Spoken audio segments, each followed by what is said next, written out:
Hi. Oh, Susan just joined in. Hi, Susan. Hi, Susan.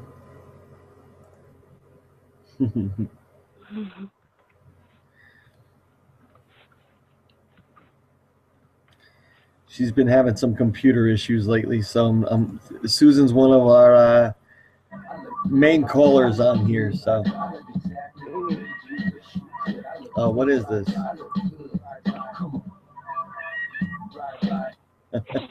That's a commercial on Pandora. Okay, there we go. Hey, Mike. Hi, Susan. Hi, Susan. How are you?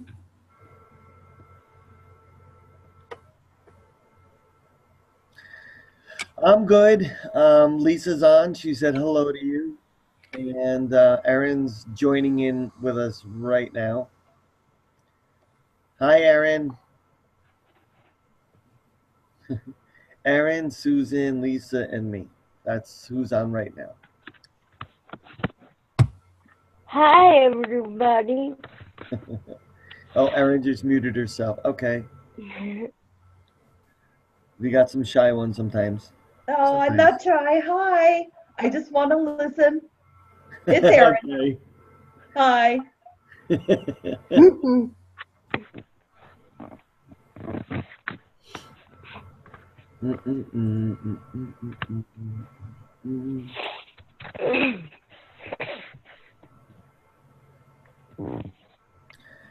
Yeah, I'm gonna have this is gonna be an interesting one.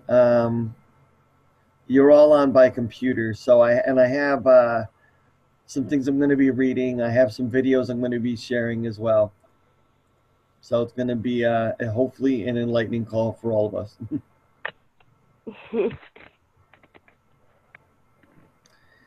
Waiting to see how many more people. Oh, I got some more people commenting. Hopefully they'll be joining in. Let's see. Top comments, most recent. No, I'm live. Oh, that's me. You hear me again. Trying to hook up Zoom on my computer. Okay, that's Heidi.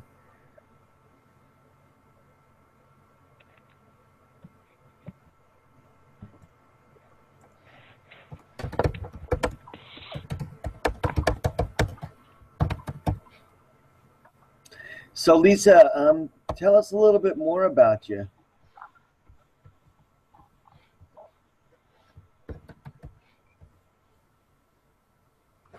Who, me? Yeah, I know. I hear you're pretty shy. Yeah, please. I'm not shy in the least. I'm just teasing you. It's okay. Like, what do you want to know about me?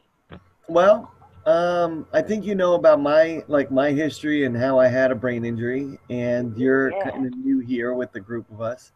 So I was curious if you wanted to share that with me and Susan and Erin. Yes. In July of 1999, I was in a really bad car accident that put me in a coma for 3 months. Wow. Yeah. They said I would never wake up. And when I did, that I would never walk or talk or do anything on my own.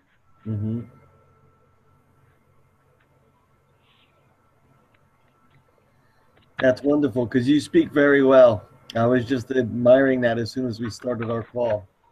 Thank you. You're welcome. I know how difficult that whole struggle is because I went through that too.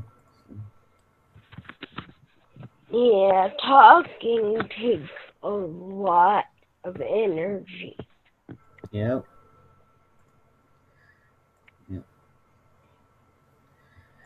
It wears me out every day. I never shut up.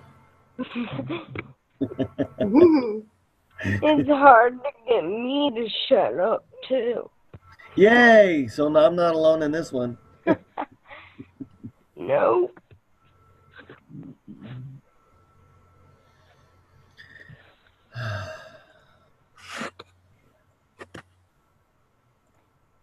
I don't know why my camera won't work. Oh, that sounds like Susan too. She says Susan's. It depends on Susan's computer, like the mood it's in.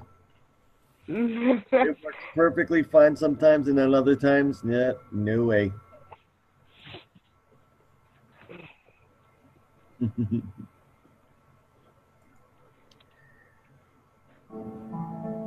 got some music here.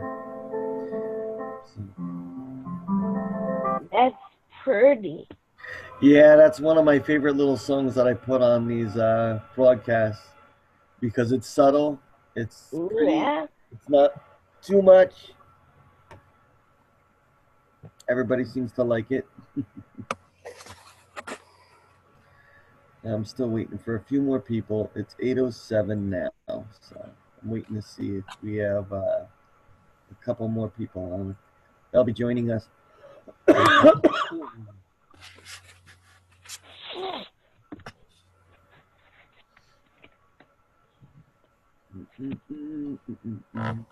How you doing, Sue? I'm okay. I'm just wondering why my mouse won't work now. Now it's your mouse. Yes. I gotta see if I can get Henry is trying to join in, but he's on the wrong call. Mike, mute me. Mute me for a second. Okie doke, you got it. All right.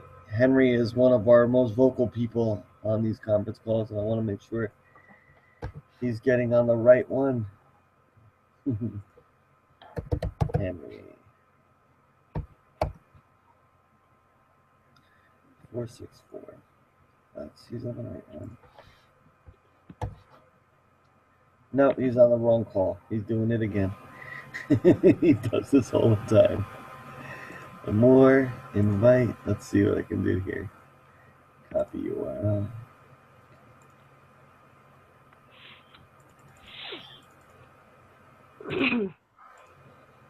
How old are you, Lisa? Me? Yeah, how old are you? 32. Oh, you're just a baby.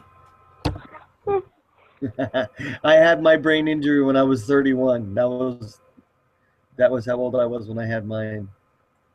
I was almost 16.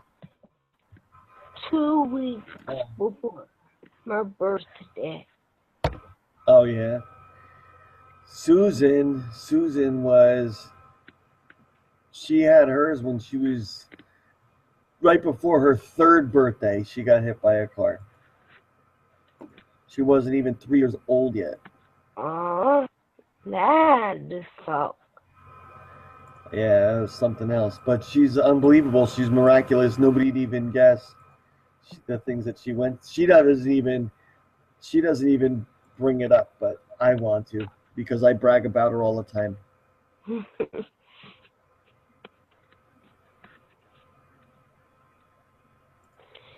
She should brag about it too.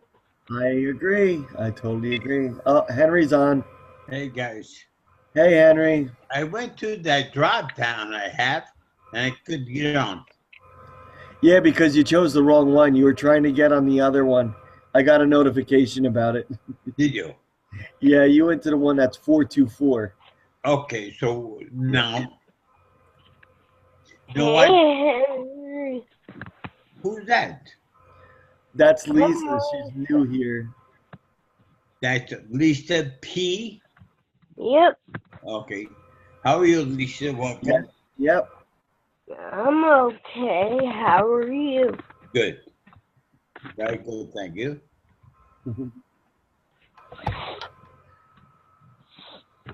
And I got one other person I gotta try to get on is Heidi. She was using the wrong one too.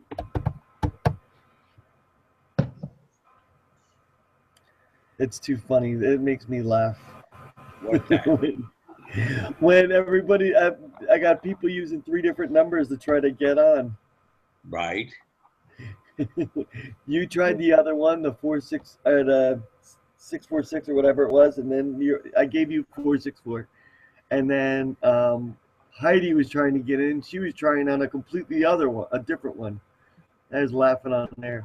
So Hell happened. Susan's on. She's on hold.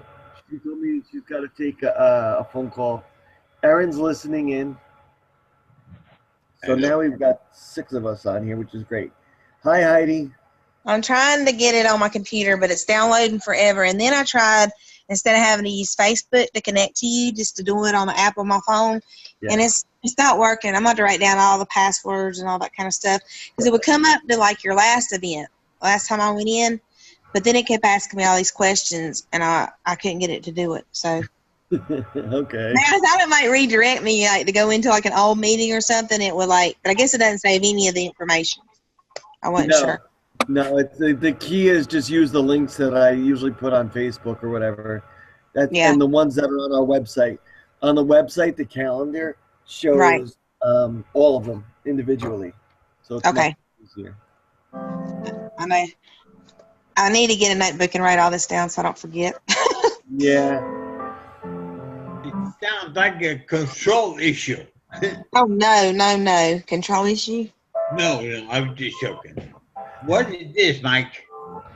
What I'm is- trying Oh, to. Wait a minute. I'm still not even seeing y'all. Or do you have something like you're still eating or something? Who, me? Yeah, I got the link, but it's like showing me. Well, it's trying to log in like with you. It keeps on going.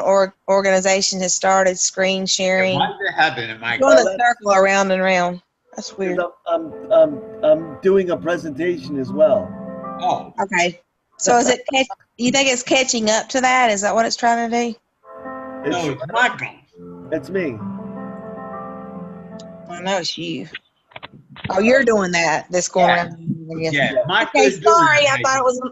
I thought it was on my end that it was a mistake or something on this. At first, so did I. Okay, I'm glad I'm not alone. Okay. No, Michael always does this. Oh, always, yeah. Oh, really? Yes. Okay, but he's a great help. Once I get this down, then I can use my computer or whatever. I love driving you guys.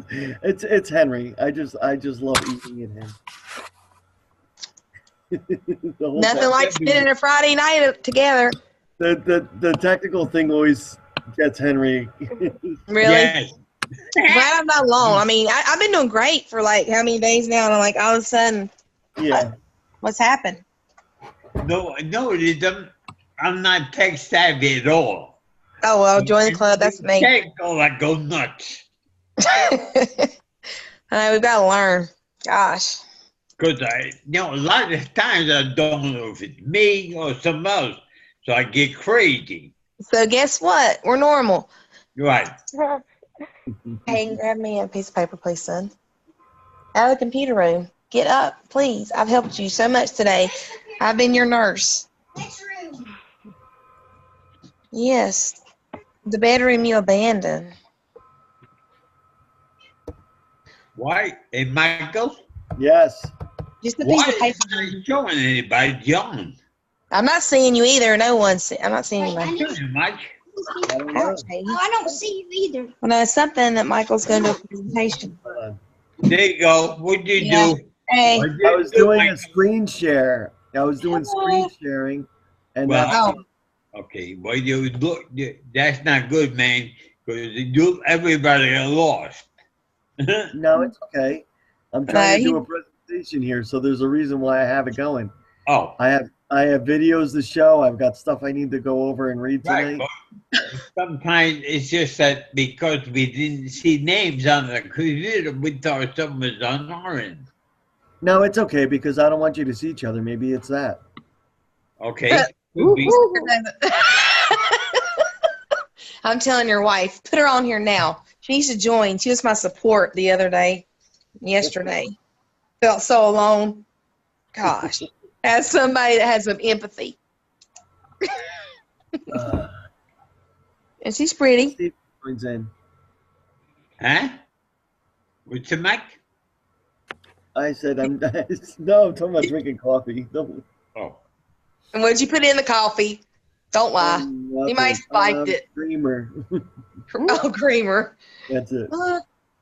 It's vanilla coffee with creamer in Mike, it. Oh my God, that sounds good, actually. I have a question. Uh-huh. Can you? It's because the light is behind me. If I Right. should walk. Right, we can't see you. I can't It's see all your right. whole You body. got shine. You're like a shadow. Ooh, look, his glasses just lit up. His Right. glasses just lit up. Maybe it's the light behind me. Right, Yeah. we can see that, but I'm gonna start it. you've been laying out in the sun is what it looks like. Hi, Mary. Thank you for joining There us. you go. I should start talking and see what happened. Nah, didn't work. Well, Susan's trying to get her video working Don't too. you love this, Michael? He has to go through these directions every single time. Oh yeah, we go through this. Hi, Mary. Hi. I've been here in a while. I know it's great. It's great to have you. We have a lot of new people. Well, not a lot. Heidi's fairly new. Oh, yes. I've been trying to be on here for like the last, I don't know how many years, but I finally made it. I got Susan. Our other new person is Lisa. Holy cow! You know what I did? Yeah. Susan, Hi, yeah. everybody. I had to ask Hey. you to start video. That's one of the reasons why. Okay. Oh, I see. All right. Haha. Beautiful. Yep. I got a That's plug better. in. That's Oh, yeah, we can see you now. right. It was the lights. It sure was. It wasn't my lights. We might want to be in the dark. There's light. Let there be light. Light Yep. there. Light.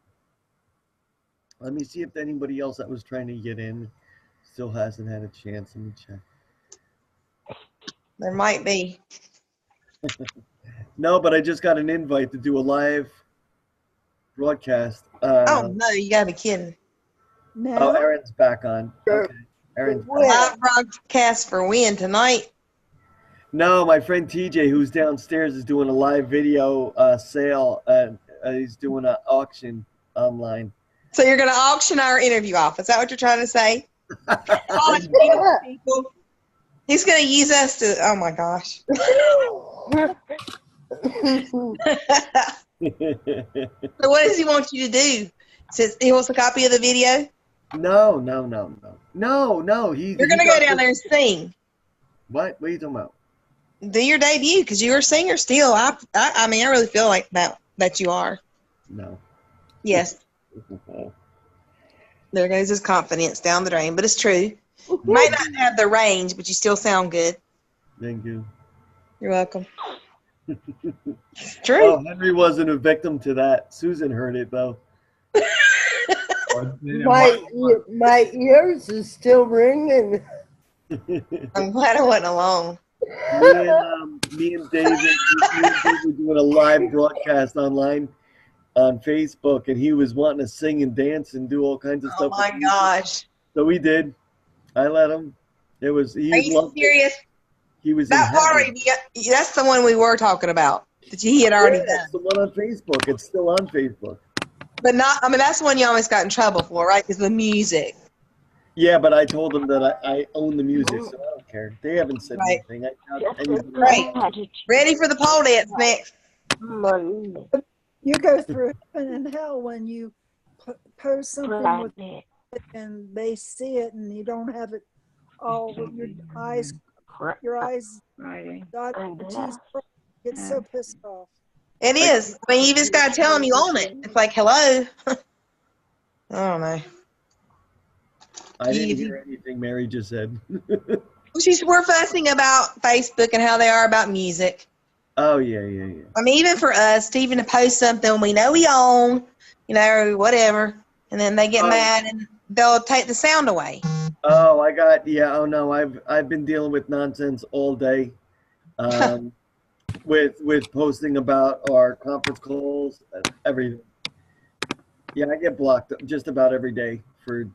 Oh, I can imagine. Yeah. Yeah, but you shouldn't get blocked. But I know lots of places that should be blocked today. If I could get in touch with somebody to talk to them to about it, but I don't know. They seem to pick on the innocent ones, and then the stuff they really need to go after, they don't. Oh, of course, because the people that pay for advertising, they don't get blocked for that.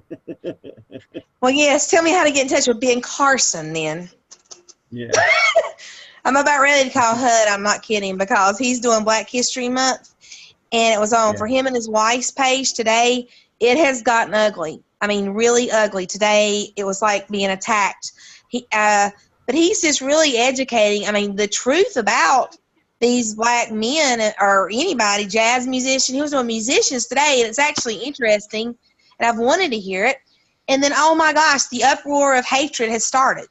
And I'm thinking, he needs to see this going on. This needs to stop. This is about, you know what I'm saying, Martin Luther King did not stand for hate, and it was just getting off the chart today. But I'm still going to try to get in touch with HUD. I don't care. There's got to be a phone number, and tell him, hey, you need to check out you and your wife's page and look at the language and look at the fighting that's going on, because I think he would really like to know. But I hate that you can't just get in touch with somebody or even send them a post about their site. You know, it's all the red tape, or once they reach that high political place, good luck getting them. Now, what's that of you of the room? I'm doing y'all like what happened to me the other night, looking at the ceiling. Yeah, I'm trying to get you on my pad. What's your name? There you go. There's That's it. I just saw you, son. Yeah. Okay. I think we should probably start getting on topic, because there's a lot of stuff I want to go over, and I'd like to get some feedback from you guys. Susan, I think you're going to love this one, because we're always talking about food and natural remedies and things like that. So there's a lot of stuff that's about, I guess you can call it groceries, but there's also actions that you could take that will help out with the recovery, brain injuries that some of us are aware of or touch base on before. So one of the big ones that I made a list here of the different things that I found and I did research on that are very, very beneficial. And some of them we've heard of, but didn't know enough about it. Here, like an example here is the green tea. Like you can go just about anywhere and get green tea, but the benefits of it is really a big deal. Unlike pharmacological medications, the plant extracts have multiple modes of action and work synergistically with each other. They also support the function of the body's own antioxidant systems and the nerve repair system. That's a big thing. I don't think people really are aware that it helps out the central nervous system. There have been a number of animal trials using plant compounds such as, what's it called, resveratrol, demonstrating anti-inflammatory and neuroprotective effects, and, even in a traumatic brain injury. But like, what does that come from? What are you talking about that helps with that type, like the inflammation? Is that part of the green tea you're talking or something else? Green tea does that, yeah. Oh, really? Okay. That's one thing I have a huge problem with my legs, the inflammatory, but I'm a tea woman. I'm 46 years old. I'm one of those girls. I won't lie. Oh, no, that's wonderful. Do you have any issues with diabetes at all? No, sir. Okay, I'm not trying to get you paranoid, but neuropathy and the circulation and things like that is also an underlying issue that goes hand in hand with brain injuries. So, oh gosh, I've had a horrible time. Well, I was in a car accident too, not long ago, and that made it get worse. I mean, got to the point to where I had already had this problem, but it hurt me more, if that makes sense. It got to the point where I couldn't even stand up, sit down. But the doctors are trying to use, D medicines that make me tired. I cannot take those muscle relaxer things. I can't take those things and function to take care of my son. Mm-hmm. And so, no, I don't take that medicine, right? But I've been trying to learn what you're talking about. Mm-hmm. And I'm a tea person. Oh my gosh, I love hot tea. And then I do use the diffusers, and I'm also one of the salt light girl every once in a while. But now I really believe in home remedies. I mean, the herbal stuff. So People go up against me about it because they're just like, well, it's not under FDA approved. And I said, yes, but FDA stuff is approved. It can kill, is approved, but it can kill people. So, you know, Do you you have a can't trust everything. do you have a homeopathic person? Myself? No, I would love to. That's affordability. That's the problem. Who can There afford may one? be some A friend aids. of mine is a homeopathic, and I've had such luck with her for other Really? things, constantly giving me some, and it's like, it's just incredible. Oh, I would love to have somebody. I'll get your email address, and Now, what state are you in? I'm in Or- Connecticut. So you're up north. See, all the good people are up north. There's like nothing for us in the South. It's sad. It really is. Not to say, no, it is. Everybody No, wants to sure. move to the South because of the weather, but no, I'm telling you, when it comes to stuff like this, we really don't have that support system down here. Me and Anna just spent the last 3 days going over with some people in Texas and Alabama, finding them a lot of remedies. That's one of the things I'm trying to talk about tonight. Yeah. Is the things that you could do from home, because Okay. there isn't a lot of resources, and there aren't, or not that there aren't a lot of resources. People don't know the red tape, the go-betweens, because you don't have to go to the Brain Injury Alliance of a state to find out that there is government funding in different areas. Wow. But for the seniors in the state, if you know where to go and where to look, in each organization, there's things that people with disabilities and neurological impairments go through the other avenues to find the same things that go through the senior funding that goes through each state. We found it here in Pennsylvania. We found it in Alabama as well, and in Florida. So there is stuff out there. Right. Another thing I wanted to go over, and this is you all know about fish oil, I hope. Yes. But omega-3 fatty acids, they've been long considered essential for brain development and function. Since the human body can't efficiently convert plant-based fatty acids to EPA and DHA, the fish oil supplements that you could get are the best resources for those active components. So what do you recommend as far as like, do you recommend like a brand or how many? I don't recommend. No, there's so many different ones. I mean, you can go to Walmart, you can go into not the pharmacy, but there's a healthy section it is the pharmacy, but it's over the counter stuff. Right. That you can get with omega-3s and fish oils and stuff, which is huge. So many of them. The So best, many. I mean, I take omega-3 fish oil. Yeah. So many. But there's all kinds of milligrams. Do So they- what were you saying? What was the other lady's name? She was trying to make a suggestion, I think. What were you Who? saying? Susan. The other lady that's on here tonight. The one that was showing her ceiling a little while ago. I need to write everybody's names down. Oh, Mary. That was Mary. Yeah, what were you saying, Mary? Hang on, I can hear you, but I can't see you. Okay. I wanted you to tell, you were trying to make suggestions about the fish oil or something that you've been taking. Oh no, I was talking about a homeopathic remedies that they have. Okay. Different Susan things. was about to chime in, I think, on that, right? yes, I was. The best brand to That's what it take was. is Nature's Way. That's what I thought. Nature's Way. That's what I was trying to. Sorry about that. Yeah. Okay. Yeah, I've seen that one. And I've actually bought some. I think I do have some. I was doing the research on fish oil, and it's funny because it says here it improves cognitive function, reduces nerve swelling, which is another thing we were just talking about. Yes. It stabilizes cellular energy production and increases nerve repair, which is I bring up stroke survivors because that's one of the biggest things that they deal with. Some studies showed that pre-injury dietary supplementation with fish oil also had a neuroprotective effect.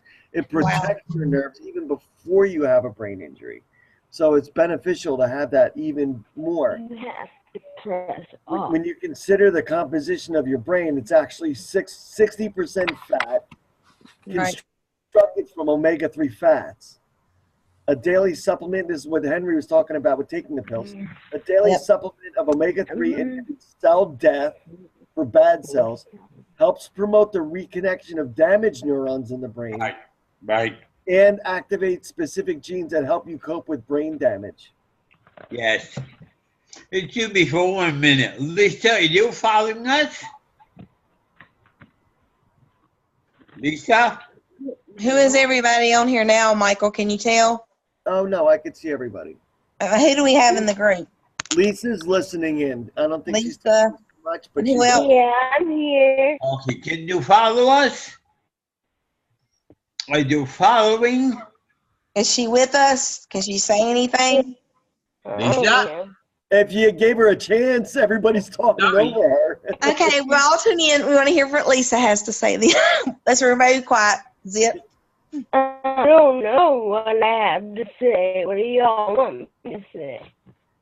Now we're wondering if you're getting this okay. If, like, we were talking about the fish oils and the benefits of that, and we were talking more about like green tea, omega-3 fatty acids, which is the fish oil. And I was getting ready to talk about some more, but I want to make sure that I wanted to see if you had anything you'd like to add to it. You have any experience with that, with them?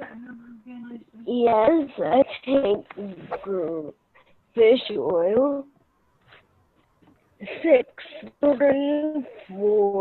4,000. 4,000 milligrams? No, I I was can't understand. my mom's phone number. Yes, I'm sure. Okay, what was it? She said, Michael, I couldn't understand. She I'm trying takes to how hear much? too. Lisa, how much did you say you take? What? Like Oh, a fish mag? oil. Yeah, fish oil. How much fish oil do I take, Mom? 1,000.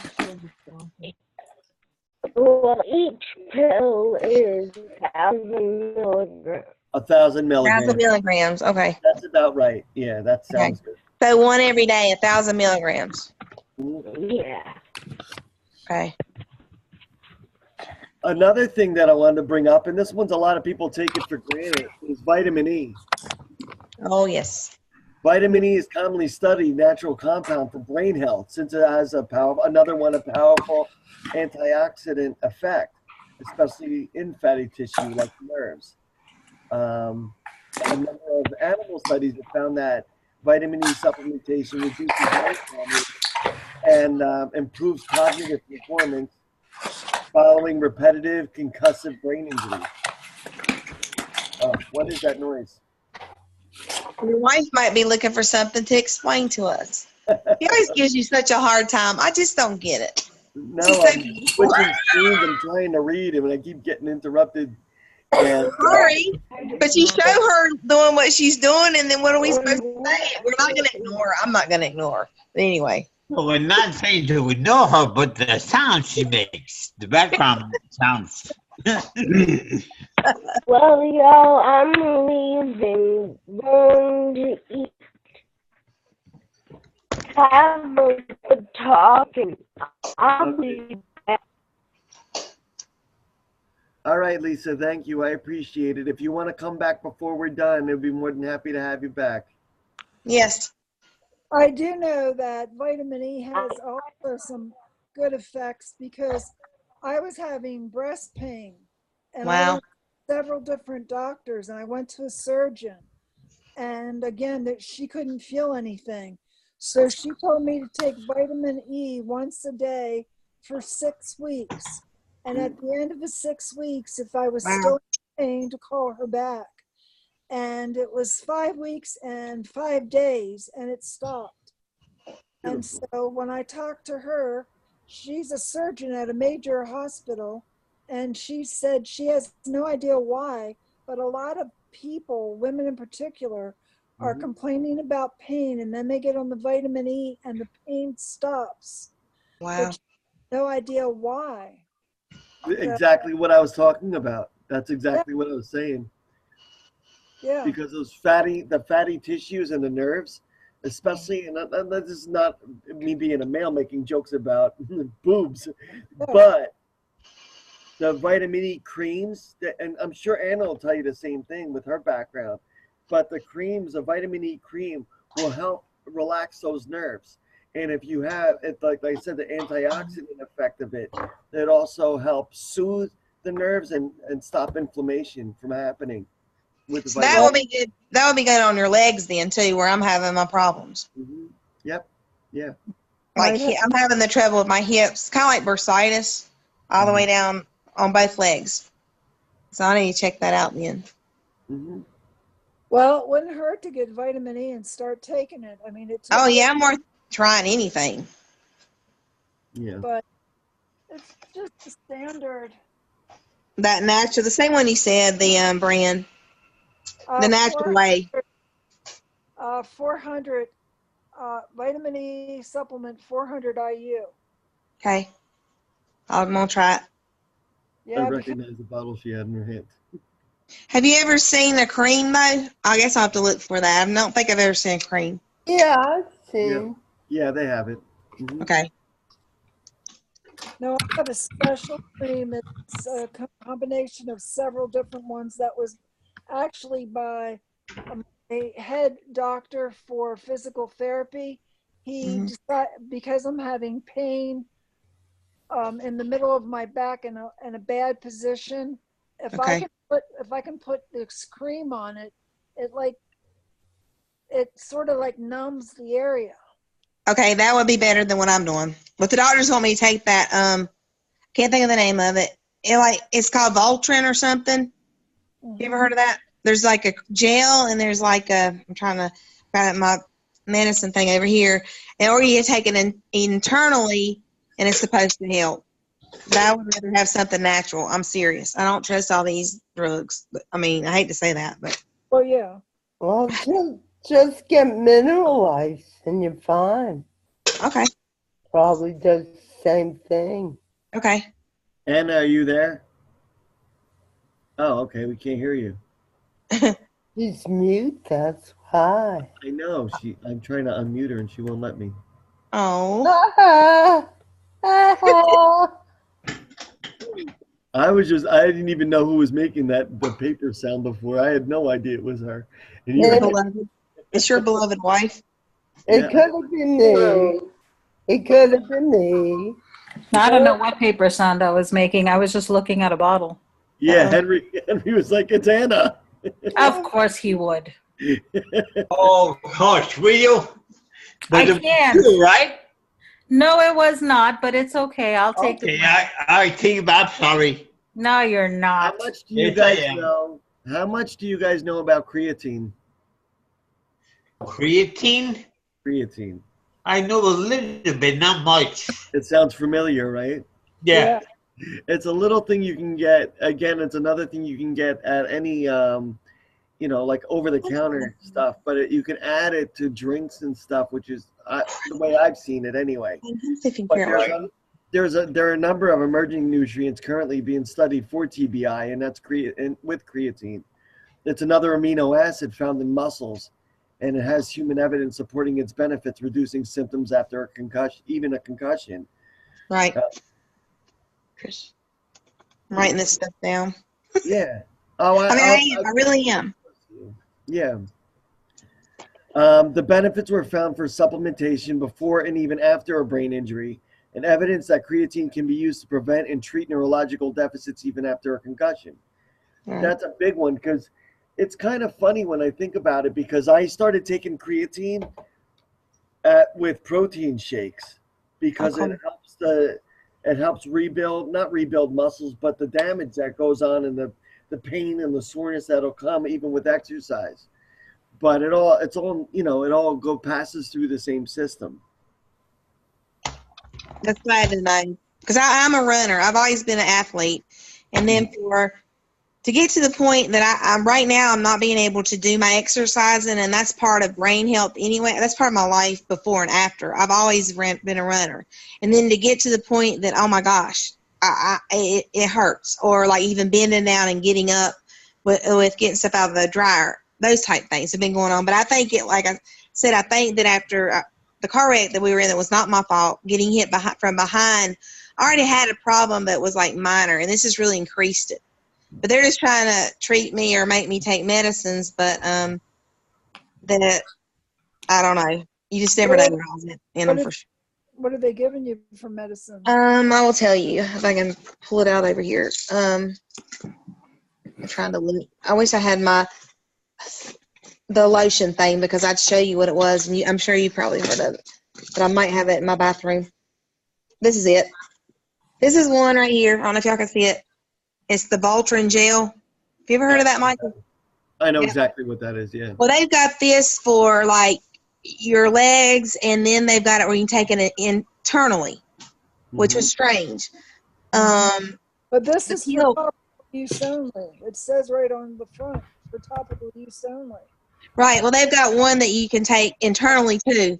But that's the one that I'm like being really eerie about, because I'm still trying to read about it. And of course, still it's a temporary fix. I think that the natural way would probably, you know what I'm saying, like what even Michael's explaining in his reading, that it helps rebuild stuff. Using this is kind of like just covering up the symptom. But the creatine stuff. It's not treatment. It's like a Band-Aid. Exactly. Yeah. And when I'm like, I want to know the root of my problem. And that's always what I do with doctors. I get so aggravated. I'm like, plain simple. I want to get to the root. But they just want to mask everything. And I'm like, I don't want to live like this. There's got to be something that I can take to get me back to where I was, if not even better. So I'm definitely going to look into that. But you got to, it's funny with my doctor, 16 and a half years. I know that he's into this stuff. I do, but they can't talk about it, just by his comments. So, but this he's never like hinted around about. But I could actually mention it to him, and he'll just smile if it's a positive. I write it down because they're not allowed to talk about it. It's all about the FDA and the drug reps. Try this, try that. Ugh. Well, they like to make you a little. I call them crash test dummies. Yes, they do. Yeah. And that's what's so bad too about disability, because it's like, then again, it almost hurts you if you're not on all this stuff. I really, because that's one of the things, like, how much are you taking this medicine, that medicine? You know what I'm saying? And you must be, I don't know. They use it, like if you don't do these things.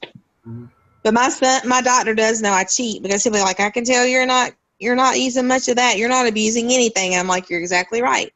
But he also knows why, too. I mean, some of the drugs are just really, if I would take everything that's prescribed to me, I could not function. That is the truth. Really? Especially to drive and to take my son to school. So the natural way is really good, I think, to do. But like what you're saying, Michael, that helps to know that there's something that I could take that would actually get into my body to rebuild, to help that problem. Like adding it to the shakes. Yep. We got somebody who just joined in. It says Mom's iPhone, but I'm not sure who that is. Is this my mom? I don't know if it's mine. Don't you dare. Mom? No, yep, let it be my mother. You're good at dealing with people like that. Okay, can I ask who this is? Oh no, not a good issue. Okay. And maybe just somebody listening in, which is fine. They can. Okay. But I don't see where it says Mom's iPhone. I saw them where they're trying to get in, but I don't see them anymore. But I don't. It's on a list. There's a scroll that is. That's where I went a while ago. Yeah. The list is of different people. Oh, shoot. I keep hitting all these buttons trying to learn this whole thing. It's okay. Well, it says Mom iPhone. Interesting. Okay. But she's here. Hello, Mom iPhone. But she's got it so we can't see her. Yeah, Mom iPhone. Mom iPhone. Hello, if you're like my mom. I don't know. That's strange to me, but. Okay. Well, we were talking before about, you had brought it up about exercise, and that's wonderful. and I'm a big advocate with that as far as even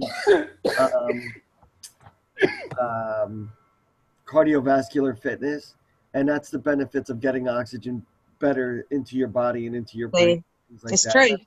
That's a huge one, even if it's just calisthenics or something along those lines. But that brings me to one of the other natural remedies, which is it's a very complicated thing because of insurance and whatnot. But I'm hoping that laws change or there's something we could do to advocate to make a difference in it. So we need to go lobby. Who wants to be a lobbyist? Well, this is the one I'm talking about is hyperbaric oxygen therapy. Wow.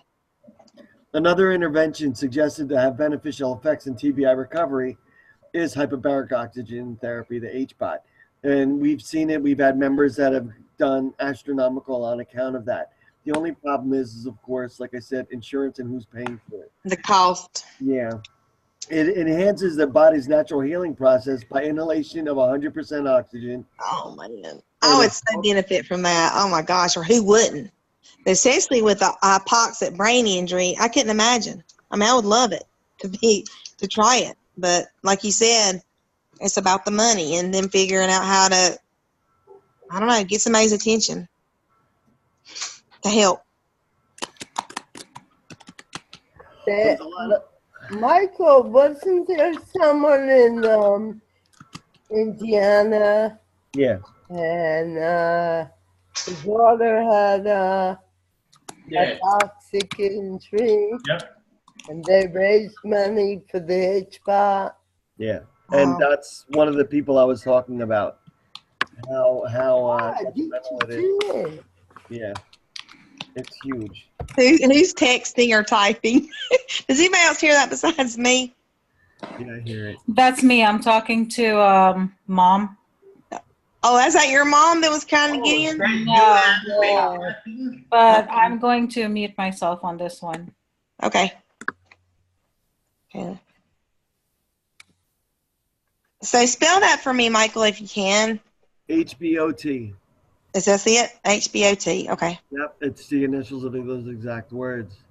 Right. Okay, that'll help me though. Yeah, this is like a little definition about it. Under normal circumstances, oxygen is transported throughout the body through red blood cells.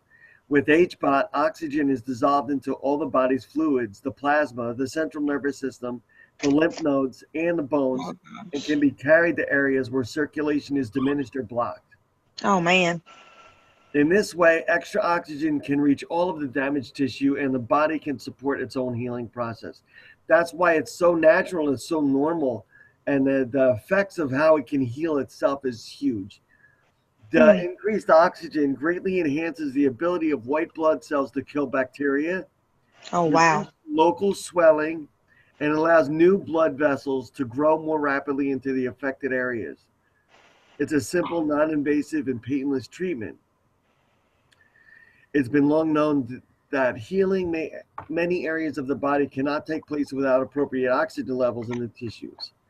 Most illnesses and injuries occur and often linger at the cellular and tissue level, which is what we were talking about before. In many cases, such as circulatory problems, in non-healing wounds and in strokes, adequate oxygen cannot reach the damaged area and the body's natural healing ability is unable to function properly. Any stroke survivor will tell you that. Hyperbaric oxygen therapy can improve this extra oxygen naturally with the minimal side effects. And I've got some other, like 2 different types that if you guys ever, when you want to listen in on this again, you could also do some research and find some more information. It's called the Undersea and Hyperbaric Medical Society. Has a list of 13 indications that are approved uses of hyperbaric oxygen therapy as defined by the Hyperbaric Oxygen Therapy Committee. These are the indications that some hospitals will treat. And ironically enough, brain injury and cerebral palsy are not on that list. Oh my gosh. Yeah. That would be such a huge blessing. Oh, can you imagine? Yep. People that could be healed. It's who's paying for it again. I know. It's a tricky one. Due to the high interest of HBOT from patients whose ailments are not on the approved list, Numerous standalone HBOT centers have opened, and that's along the lines of who we were talking about before, our friend in Indiana. Oh, Sherry's joining in. Okay, beautiful. Bear with me, Sher. Yeah. She's having to rehear this. No. I'm gonna make this. If any of you guys want to get this list that I wrote up and things like that, and the notes I took, I'll share it with you. But we'll do that. We'll go over that afterwards. Plus, this will be recorded, so you can listen to it all over again. So it is being recorded now. Right. Anyway, the ones that aren't approved on the list, numerous standalone HBOT centers have opened, and they have been around. The positive anecdotal evidence from a number of families with children with cerebral palsy have been the driving force. The downside, and this is part of what we brought up before, is that insurance typically does not cover HBOT for brain injuries. Oh my goodness. Now, but there's an issue here because depending on the type of brain injuries and the impact that it have, I want to make this abundantly clear. If you were considering HBOT, be sure to learn about the staff who will be handling it on site at each center. Will a doctor be present? And what is the experience level of the facility? A known fact is that people may have issues with HBOT because it kind of shocks your system if you have epilepsy. So I want to make that clear. It's like you've got to know your past medical history and how it might have an impact on you. And that's the importance of making sure you've got proper medical staff handy while you're there. Let me ask you a question. Okay. That's where she's saying. I sort of get the impression that this is like if you go scuba diving and you go down under, is that sort of like what it is with oxygen? Yes, actually, yeah. Of course it is. Yeah, absolutely, because you're using pure oxygen. Pressure. Yes. Pressure. Well, the pressure is great too. Yeah. I couldn't do it because I can't do any scuba diving because of the disease I have. It would make the blood in my body would blow up. Well, now can you do it? But that goes to what Michael was saying, that a doctor should be present. A medical staff should be present. Yeah. I have more information I didn't even go over yet that talks about water therapy as well and the benefits of that. I can't do anything like that at all. Even in a swimming pool? Okay. I could put my head in the pool, don't get me wrong. Yeah. But I can't go any distance down because since I have telangiectasia in my head, the pressure. That pressure would I'd be done. Wow. It would just explode. Okay. I got some other herbal remedies that I had done reading on. I wanted to go over with some of these, and I think this is going to be helpful, especially for you guys that are really, it's cool because it's over-the-counter stuff that anybody can get. Another herbal remedy is turmeric. Turmeric contains an important compound known as curcumin. I always say that wrong, which is used for curcumin. What's that? Curcumin. Curcumin. Yeah, I always say that wrong. It's one of those words for me. But it relieves inflammation in your system, so that might be a big benefit for you, Heidi. We were talking. And if you can spell it again, I mean. Yeah. Well, turmeric is Turmeric. Turmeric is that's easy. Yeah, I think that too. Yeah. See what was it? T-I? What'd you say? Tell me again. Turmeric. Well, wait a minute. This one person tell me. One more time, Michael. Tur. Okay. M is in Mary. ERIC. I see. Okay. That's it. Yep. Over the counter. Okay. It also promotes the functioning of the brain and promotes effective blood flow throughout the body to ensure you're getting plenty of oxygen flow to your brain, which is why, like Henry was like, oh, okay, there you go. He thinks it. The best results I had noted, like looking at stuff, is taking 500 milligrams of capsule 4 times daily. It's 500 milligram capsule 4 times daily. So you could do 2 at every meal and then 1 at night before you go to bed. And we had another person. Oh, Maggie just joined in. Hi, Maggie. Oh, uh-oh, somebody's beeping. Hi, Maggie, thank you. Another one, and this goes with teas, and me and Anna were talking about this today, is ginkgo biloba. I kept saying it wrong. That was another one. Yeah, I know about ginkgo. Yeah. Yeah, people know ginkgo very, very well. It contains glycosylated flavonoids that help reduce inflammation in your brain following a brain injury. I think that's also a beneficial little treatment that you can get and might also help out with if you got an issue with chronic headaches and migraines. Now, I'm hoping you guys. Oh, hi, Diane. She joined in. Diane has more beneficial information about all this, but she's getting over the flu too, so I don't know how well she's feeling. I am too as well. I mean, really. Give me a thumbs down. It's been hard. I'm not gonna lie about this flu thing. Yeah, it hit all of us. We've all, Susan, Anna, myself, we all went through the whole thing. With Yeah.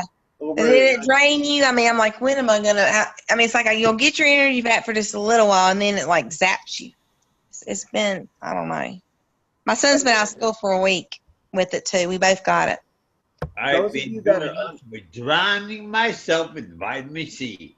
Thank God it hasn't touched me yet. Okay. The good old-fashioned vitamin C, yeah. That's true. It's working. It's true. It is true.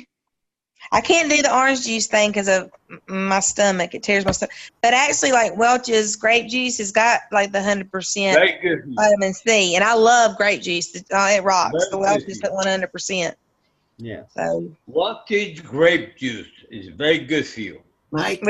Yeah, okay, well, that's a good thing to say because I have really been, that's what I've been doing. Good. That stuff is good for you. It is. I mean, because I would love to be able to do orange juice, but really, it really does tear my stomach up. Like my son can't do it a lot either because he's on Prevacid. But I can eat oranges, but I can't have orange juice. Now you are exactly like me then. I love oranges, tangerines, all those things, but the orange juice, oh my gosh. Nope, can't have it. Me either. But I'm so thankful for Welch's 100% vitamin C. That's the truth. Mike? All right. So the alternative way to get vitamin C, because I mean everybody does look at the orange situation, so I'm like, there's got to be something else. Yes, there is. But we found it. Good, Diane. Thanks. Good, Diane. Go ahead, Diane. Elderberry syrup. Oh, yes. Elderberry syrup 5 years ago, when Tamiflu was not around on every radio station and television station, they went out and talked about elderberry syrup. I've been using elderberry syrup since then, and then it took care of my flu, it took care of my allergies, and I'm now taking it 3-4 times a day, so it really works. Another form of vitamin C, which is cranberries. Right. And taking cranberries and honey, taking ginger tea, raw ginger. Mm-hmm. Also is shocking to me, Brussels sprouts has more vitamin C or equal to orange juice. Wow. Really? I never knew that. Did I? Yes. Wow. I love those things. Blueberries, cranberries, raw, natural, unprocessed honey. Okay. That sounds great. Michael, I hope you can somehow list all this stuff because that's awesome. I'm an elderberry fan. I love it. I'm just disappointed my son won't take it. That's it. He doesn't like the taste. And I've even I've got the elderberry right now, just that's off the tree or whatever. There's different brands. What? There's different brands. Maine Medicinals has blueberries and elderberries together. Oh, really? That's the ones we have on our website. Yes. And I'll have to look at that one, blueberry, because I love blueberries too. Oh gosh. But yeah, I've got elderberry there where I can make me some hot tea elderberry too. Right. But I keep, well, up in Black Mountain, which is, everybody calls them tree huggers up there, but they're all for the natural stuff. And so when I go up there, it's just like I get as much as I can. I've got a bottle of elderberry in the refrigerator. The biggest thing, of course, I've found it, it's expensive, but How much is your bottle? the one in there I've got right now is really, really big. I think it was $30 or a little bit more. It was high. Yes. It's high. And I enjoyed, there's a store up there too where they've got it where it's the dried out like elderberries. And so I was able to get the little thing that you put them in, and then you can put it in hot water to drink it like a hot tea. Rescue Remedy. Okay. Rescue Remedy. Can write that down. Rescue Remedy. All right. But what were you saying? So there is one for blueberry. Yeah, it's from Maine Mediscules. We have it on our website. Okay, Maine. Let me write that down though. Mediscules. You don't ask me to spell. I've just authored 3 books, and don't ask me. Recorded. So that sounds awesome to take. I mean, I love both of those things, but I mean, I love blueberries big time. But I found out about elderberries, and I was, gosh, and I love it. Now I can't say the lozenges work. Oh God, I don't see that they work. I tried them, but yeah, I want to look about this though. Now, a little bit of trivia. Okay. If you have laryngitis, you take raw ginger and leave the bark on it and slice it. If you have sore throat, you take the bark off the raw ginger and grate it. And cook it with a pinch of salt, and then you put honey, raw honey, unprocessed honey. I'm so glad that there's going to be tape with you, because I've got neighbors, and their grandson came down from West Virginia, and they did, what is it? I don't know, was there onions or something? They did something. They put it in a sock. What's it called? It's one of the old home remedies. Yeah. And it worked. Where, like, I don't know, they like tie it to their bodies or whatever. I can't try to remember what my neighbor said, but I watched that child. It's what? When you slice the onion and you put it underneath your feet, and then you put the socks on. Yeah, they did that. They did that with him. And then something, I think they even used some like on his chest or something, because he was very sick. They went and got him from their daughter up in West Virginia and brought him down. And I saw how sick that poor child was. And they were just talking about all these things they were going to do. And I'm like doing, what in the world? I had never heard of these things. And their grandson, of course, was better when he went back to West Virginia. I mean, she had taken him to the doctor so many different times, but I had actually gone to visit him, and that they were telling me what they were going to do, and they did it. And then it was like it worked. It really did. So, but I'm thankful, that everybody's on here tonight, because even to help me, and because I've never, like I said, I've really been having these issues and not really talked to a whole lot of people about it, just trying to figure out, okay, what next? Focusing not so much on the medical doctor, but on the natural remedies. Because I will tell you, we were put on Tamiflu. Sorry, we did it for 24 hours, my son and I. And I woke up, I think it was Monday, I'm like, he goes, Mommy, how are you feel? I said, yucky. And he felt the same way. And we started talking about our symptoms. And immediately we went off of it. I mean, it was making us sick. And within 24 hours, when it was out of our body, we felt better. And I called the doctor, and I'm like, you better write this down. Our chart, never prescribe this stuff again. Seriously. Ugh. One of the things is that once you've had a brain injury, taking medications that affect the central nervous system can cause movement disorders. So unless, like one of my patients who got better, completely better with what we've been doing with her brain injury, she had the flu. She was throwing up. They gave her Compazine, and now she has dystonia. No. Oh, no. So it's very important to make these very sound decisions. It's the same thing with anesthesia, and we've talked about this. and also with chemotherapy, is that anesthesia for the normal, healthy person can cause cognitive impairment from 1 day to 6 weeks. Is that if you've had a brain injury, which everybody I assume on here has. I've got a hypoxic brain injury from what you're talking about. Yep. Human error. They could not support me, whatever he did. So there you go. So I really strongly tell people, if it's life or death and you have to make a decision, then knowing that, because I've asked when I had to have I had a massive tear in my rotator cuff, and I said, can you guarantee that I will not have dementia? And they said, no. See? And the same thing for chemotherapy. Chemotherapy causes cognitive impairment from It does. from 6 weeks to 6 months. I'm going to have to mute this, okay? Okay, thanks. That touches base on something that I was just about to bring up. Wow. And I'm going to ask you guys to just bear with me. Hold on 1 second, because I'm getting a message here from Sherry. Okay. If you guys see Raquel, she's on and she's loving us, she's waving and smiling and ecstatic. Yep. So I just wanted to say hi. Hi. And, all right, I'm going to do a screen share where I'm going to do a video about not all nutritional supplements are safe after a brain injury.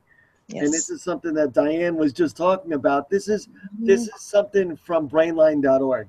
If you guys are familiar, you all should be familiar with who they are. And I'm on there. Yeah. So I'm going to play this real quick, and I just want you to hear. It's nice hearing from another person's perspective. It is. It's certainly a question that's. Can you guys hear this? With regards to nutritional supplements. Not really. Helpful. Okay, hold on. I'm going to and restart it. I'm not sure who's all that noise is, but I think you should mute everybody and then play it. yeah. Let me stop the share and then I'm gonna have to restart it. Okay. I gotta remember how to do that because I'm not used to muting everybody. We can all mute each other. Yeah, that's true. But usually I can usually do it. 5, 4, 3, 2, 1, and just mute. Okay. I'm going to go ahead and share the screen and share computer sound. All right, now we'll all be able to hear it. Okay. Here we go. It's certainly a question that's being researched with regards to nutrition. It's certainly a question that's being researched with regards to nutritional supplements that can be helpful after someone's had a traumatic brain injury. There are some good guidelines out there for things like ginkgo biloba, CDP choline, also sometimes called citicoline, both that can be useful. I'll often recommend also people to supplement their diet with some omega-3 or fish oil, which you can also use flaxseed oil, which I'll recommend to people who are vegetarians, which are thought to help be good building blocks for brain tissue itself to help maintain brain tissue. I think as important as it is to think about medications that can help with regards to short-term memory, it's also important to think about things to avoid that could hurt short-term memory. Benadryl and all the sleep medications that have Benadryl in it, which are common, is one of the medications that can have a negative effect on people with brain injury and should be avoided. Yeah, that was one of the big ones I wanted to bring up because that's a huge one. I mean, I'm taking, what is it? Not Dramamine. Ambien I'm taking now to help out with a sleep aid. But it's really, I honestly don't feel that it even helps. I'm not having problems cognitively, but it's the side effect on for other people might be an issue. What about melatonin? Do you know anything? I'm watching Diane right now. She's going, Yes, no, I really do want a feeling on that, on the melatonin, 3 milligrams, 5 milligrams. I mean, seriously. So many people are using it or using it for their children without injuries. Seriously, to help us sleep. So I was on what you're on, and it did not work. Well, the CES device really works for, it's FDA approved, it has no side effects. Now, what kind of device is that? Or I'll just look it up later. Okay, cranial electrostimulation. It's been FDA approved, been double blind. It's for anxiety, depression, and insomnia. Yep, I need that. And there's 4 different manufacturers. The most expensive is AlphaStim, and if you go to AlphaStim.com, and that's about $1,500. Then Vision Flawless is $750. Then Oasis Pro is $495, and then the Ultra is $395. And depending on what you're looking for, if you're looking for pain management, the Ultra doesn't have that. But there's only 4 in the world right now. Wow. I work with all of them, so that's why I can tell you about that. Okay. More education, really. That's what everybody needs is the education. And the people like you to be able to be honest and just put it out there.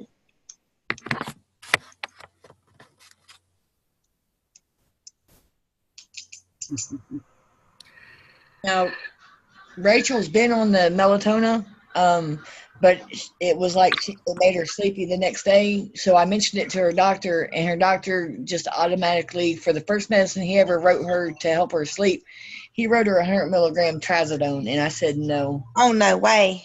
No way. I split it in 4 pieces and gave her 25 milligrams of it.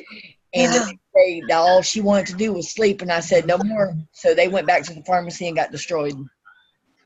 Okay, what about have you ever had them get you to take the clonidine or clonidine? How do you pronounce it? Well, she take the clonidine or clonidine. I mean, and in the clonidine, which one's her blood pressure? But they use it for like sleep. She takes clonidine every day. She takes it twice a day. Oh, really? Okay. So that one's been okay then. My son was on it at one time at night. Right. But then he started like sweating and moving around a lot. Right. So that's why I was asking about the melatonin or any other options other than that, if someone has trouble with that. Right. So everybody's body's different. That's the thing. Bach flower rescue remedy sleep.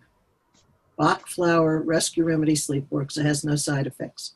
Bach flower? BACH. Oh. Okay.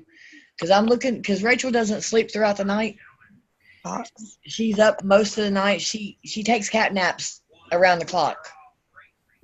She doesn't sleep 8 hours like we do. Well, I sleep 5 hours, and I'm happy with that. But that's interesting. I'm glad you're saying that. I wonder if that's a natural thing too. Is that true? What you're talking about, the Bach?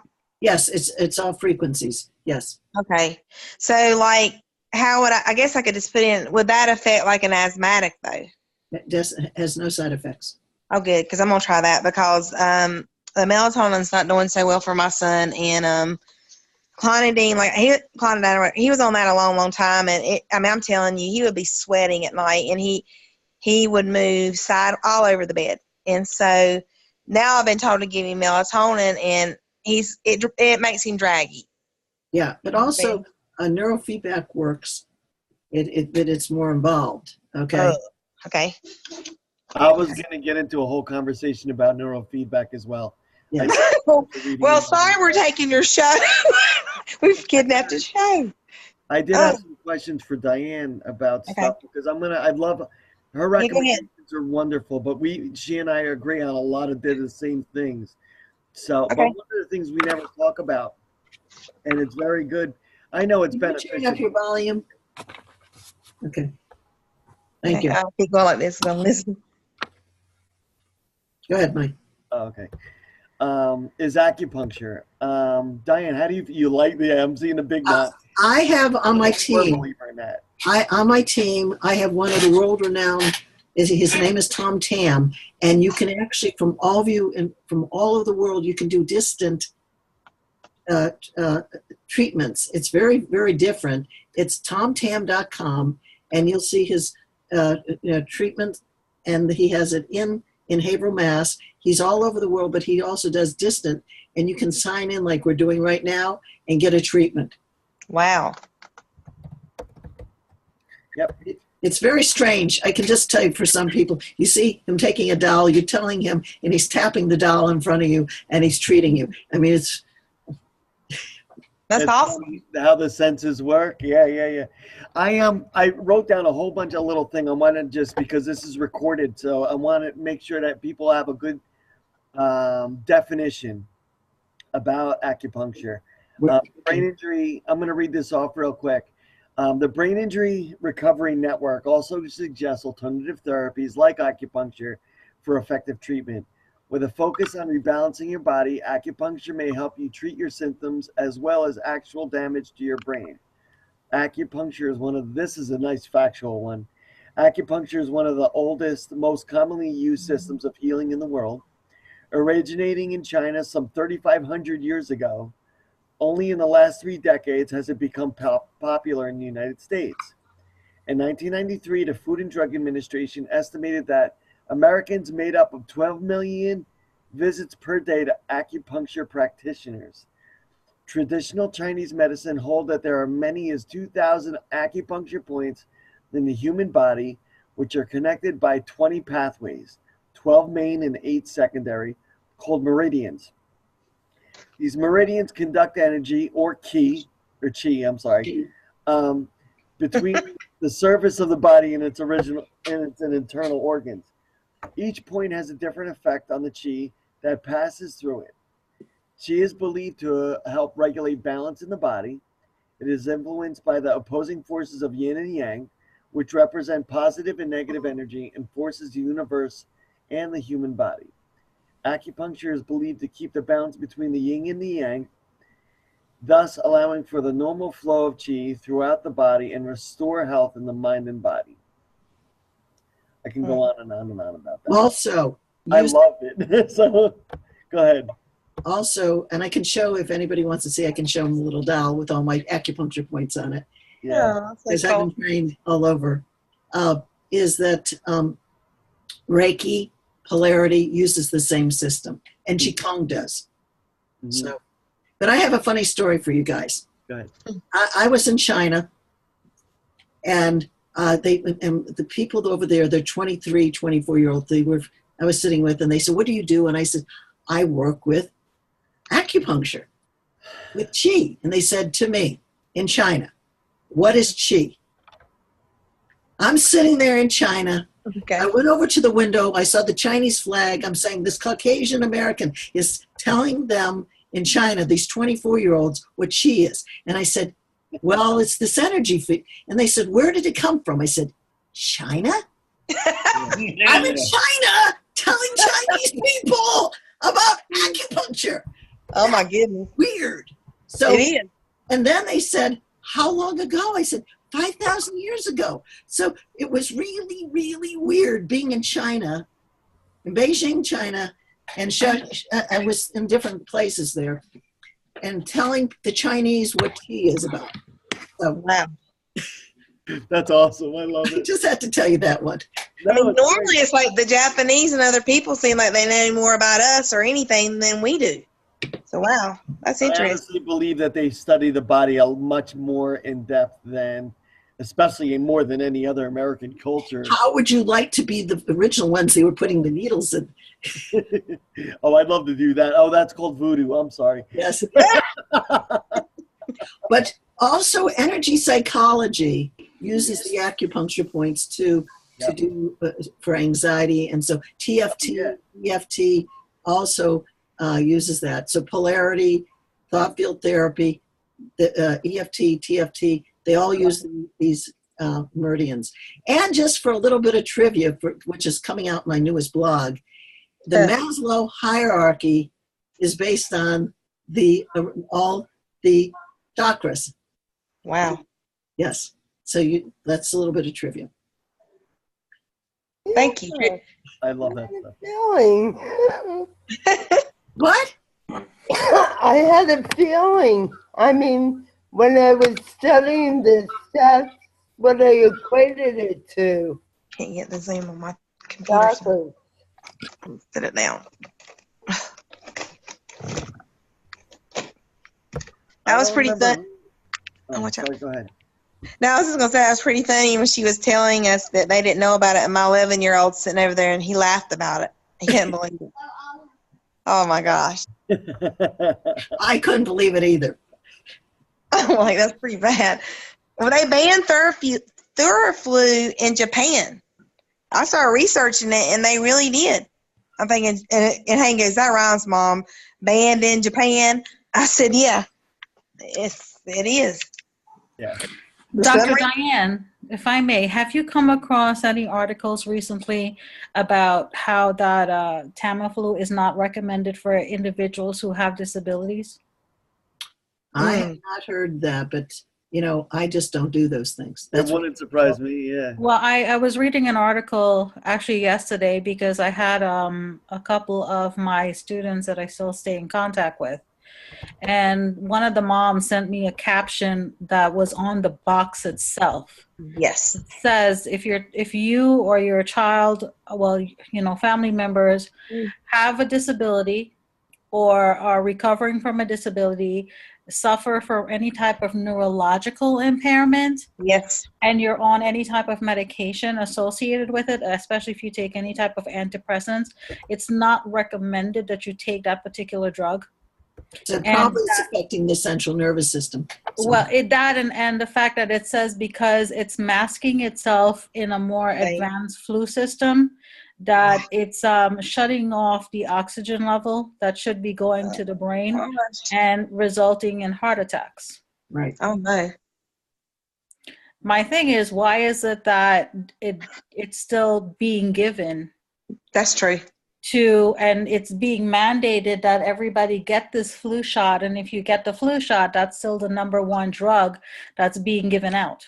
Right, and Anna, is to add to this, you see that some of the remedies of honey and turmeric. Now, it sounds wonderful, and turmeric does a great job for pain management.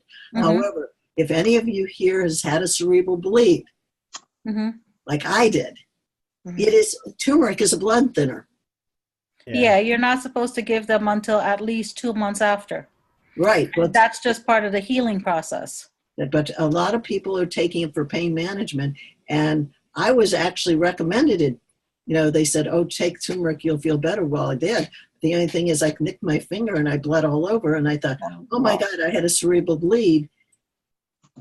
And believe it or not, a lot of people would say, and a lot of research would say that, for a simple cold, you use honey and ginger or honey and turmeric, and a lot of Indian people believe that turmeric is, and it does, because I've seen it work, that it used in assisting and aiding a healthy recovery after surgery.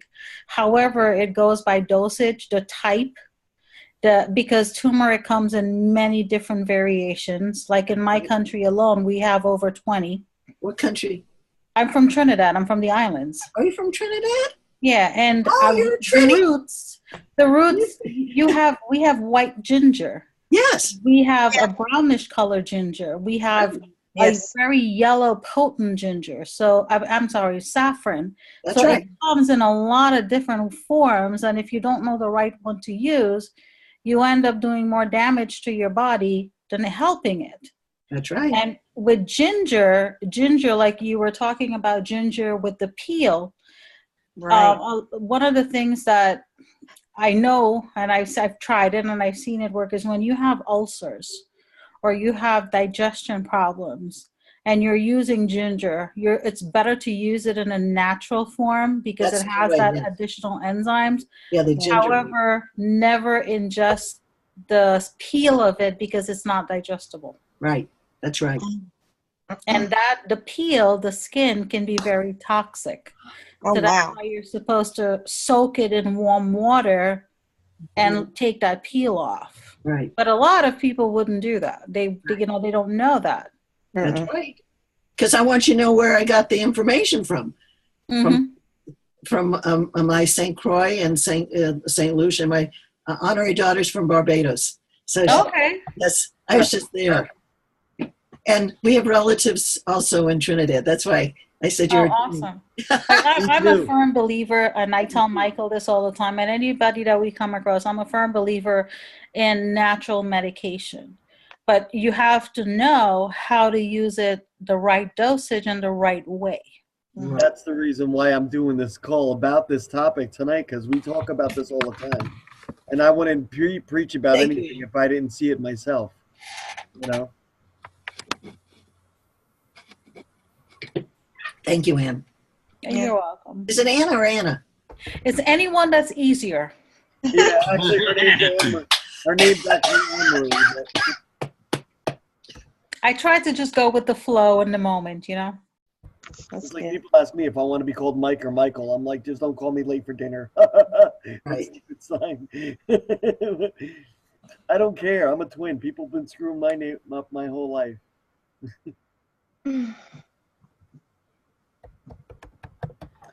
Okay, the other thing I wanted to talk about. Let me see. I'm trying to remember. Now let me switch screens here. Oh, I know. I remember because Sherry and I were talking about this. Is a big thing for helping recovery after a brain injury is massage. This is a big one. And anybody that has a medical background would know this helps increase circulation. Yep. While it's not directly related for treatment in TBI, it does help restore the proper function throughout the body. It's a huge one. The flow of lymph fluid and the metabolism of waste in your body all helps rejuvenate your brain. Massage therapy involves the restoration of proper joint function of the spine and extremities and the strengthening and supporting muscles of soft tissues. I can go on and on and on about this one. Massage therapy stretches and loosens muscle and connective tissue and improves blood flow and the movement of lymph fluid, speeding the removal of metabolic waste products resulting from exercise or inactivity, allowing more oxygen, which we were talking about before, and nutrients to reach the cells and tissues to help repair. The more oxygen you get in the body, the better it could possibly be. There is such a thing as too much, and I'm sure Diane can add a little to that, but for the general speaking, the more oxygen you supply your body with, the better. You know, that's why I believe I'm a huge supporter of cardiovascular fitness. Even if you're laying in your bed kicking your legs, proper circulation and increase the blood flow and circulation to the brain. And when your body wants to shut down and say, okay, I've had enough, it'll tell you. Very simple, cut and dry. But massage therapy is huge, and it's wonderful because there's things that it can do, just like we were talking about with acupuncture, that help. It helps stimulate the body and the flow. It's the flow, the energy that goes throughout your body that will help after a brain injury. Okay. I'm preaching again. Go ahead, Diane. One, everybody knows there's different types. Mm-hmm. And just to give you a little bit of background, I used to be a massage therapist many, many years ago. That's how I put myself through college. Mm-hmm. And at that time, I got $1 a finger. So you can, how many years ago? It was $10 an hour. Mm-hmm. But one of the most very excellent for people who are in a lot of chronic pain is muscle release therapy. And check it out. It's out there. And if you can find a muscle release therapist, because I got Lyme disease on top of my 60-mile-an-hour head-on. So it was this infection that was in those joints. But that's, you know, again, you go back to the Reiki. So the Reiki and the massage, and so all these things, and getting different types, the hot stone massages. Oh my gosh, that sounds like heaven. Yes.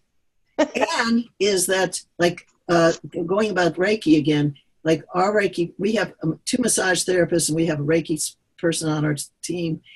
And my Reiki person actually does distant Reiki.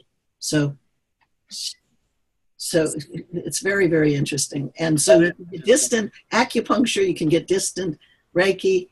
And the only thing we can't do is distant massage. That's cool. I love it. It is really neat. I mean, it really is. Excuse me, one more thing. On the oxygen, Hammaker Schrummer has an oxygen machine that is really good. So I'm just letting you know if you want to get some more oxygen too. We have that in the office here. There was, well, one of the things we were talking about earlier before you got on, we were talking about HBOT. And I was saying how beneficial and how helpful it is to a lot of people. It is wonderful. But I said there's three things you got to watch out for, actually, is the place that's going to submit it, like the place that has it, staff that's being done, like handling it with a client. And the third thing, too, is those people with epilepsy. You have to watch out. There's a fourth one, too? Okay, go ahead. Yes, actually 4 and 5. Okay, and I fit into both of those. Is because I really looked into it, and even actually having it here in the practice, is that if someone's had a cerebral bleed, it is not good. I used to be a scuba diver. Wow. We were talking about that before, scuba diving. Yeah. I sure were. I was a scuba diver, and if you have a cerebral bleed, that's not good. And the other is that I have cancer, and that feeds the cancer. It actually will cause it to grow more. So, oh gosh, that's why that one I didn't touch base on. Yes, cancer. I'm talking about brain injury. But is that don't forget a lot of people had other issues on top of the brain injury. So that's true. It's true that you do. I mean, I'm a cancer survivor too, so I have to look at those kind of things. It's true. I still have it, so I haven't survived it. Yeah. I mean, and not to say that it hasn't come back. I'm just saying. No, I have it right now. I mean, Prayers for you. That's that. I mean, gosh. Of course, I still feel like there's a cure, but that's just me. That's another whole story I can tell you about. I know we won't get into it, but that's. There was a little something I wanted to talk about, and I'd like to get I don't have that much information, but I thought it was really wonderful. And we touched base on it before or earlier with she's not on right now. Anna? No, my wife I know. Was it Lisa? Was it Lisa? But we're talking about aquatic therapy. We're talking about that was Mary. Yes, Mary. The Burdanko method. It was Mary. Method is the best method out there for water therapy. I can tell. Sorry? What was the that? Igor Burdanko, Burdenko. He helped Nancy Kerrigan, Oksana Bayul. Oh my gosh. Bring me back. If it was neurofeedback and the diet and water therapy with Igor Burdanko is why I went from where they told me I was permanently brain damaged and never walk, talk again, and that I'm talking, not shutting up. So. See, that's why I wanted to make sure I asked Diane to be on here tonight, because I had simple basics of the benefits of aquatic therapy, and that promotes muscle relaxation, decreases muscle spasms, increases ease of joint movement, which I go through with arthritis, and decreases the forces of gravity, which makes walking much easier. It's very basic. Burdenko. Go check it out. That's awesome. I know who all those people are that you listed, so I was like, oh yeah. Oh, here's the other ones. Increases circulation of the cardiorespiratory function, which is what I was talking about before. And you can see the picture of Igor on my website. Yep. One more thing. What else did I have here? Oh, this is a funny one. Hippotherapy. What? Hippotherapy. Do I get a hippopotamus with that? Hippotherapy is a treatment that uses the multidimensional movement of the horse, from the Greek word hippos, which means horse. Oh my goodness. Specially trained physical, occupational, and speech therapists use this medical treatment for clients who have movement dysfunction. Historically, the therapeutic benefits of the horse were recognized as early as 460 BC. Wait a minute. Michael, yeah. Are you sure it's not called equine therapy? Aquarian. No. Yeah, I was going to read more about it. So what do you call it really? Is a hippo, whatever? What is it? Hippo. It's a horse. Stop. It's a horse. It is a horse. It's about a horse. That's my favorite animal. But anyway, that's why I'm like going, huh? Me too. HIPPO. I've got it. That's the name of it. Yeah. That is too wild. Oh my goodness. The horse's walk provides sensory input throughout movement, which is variable, rhythmic, and repetitive. That's true. Movement responses in the client are similar to human movement patterns of the pelvis while walking. The variability of the horse's gait enables the therapist to grade the degree of level of sensory input to the client. Then use this movement in combination with other clinical treatments to achieve desired results. Clients respond enthusiastically to this enjoyable learning experience in a natural setting. Oh, wow. Physically, hippotherapy can improve balance, posture, mobility, and function. Hippotherapy may also affect psychological, cognitive, behavioral, and communication functions for clients of all ages. Clients who may benefit from hippotherapy can have a variety of diagnoses.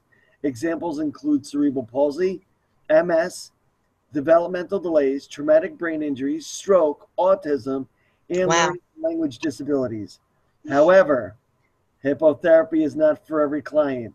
Each potential client must be evaluated on an individual basis by specially trained healthcare professionals, which is what I was saying before about don't let just anybody recommend it. OT and PT and things like that. Yeah, go ahead, Diane. I have to go. I have a patient I have to call, and so I want to say talk to you soon. Thank you, Diane, so much. Thank you. Appreciate it, Diane. Bye-bye. Bye. I got a friend who does hippotherapy, or she has a horse farm, and she's an occupational therapist. I've heard about that kind of stuff. Is that the same as equine therapy? Because my son does so from post-traumatic stress. I mean, that's the best therapy in the world. Yeah, it's true. And that's what I meant to say, equine therapy, not aquatic. Aquatic fish, equine. Yeah, equine therapy. I mean, I love it. I mean, my son got like a little scholarship thing where he went for a while.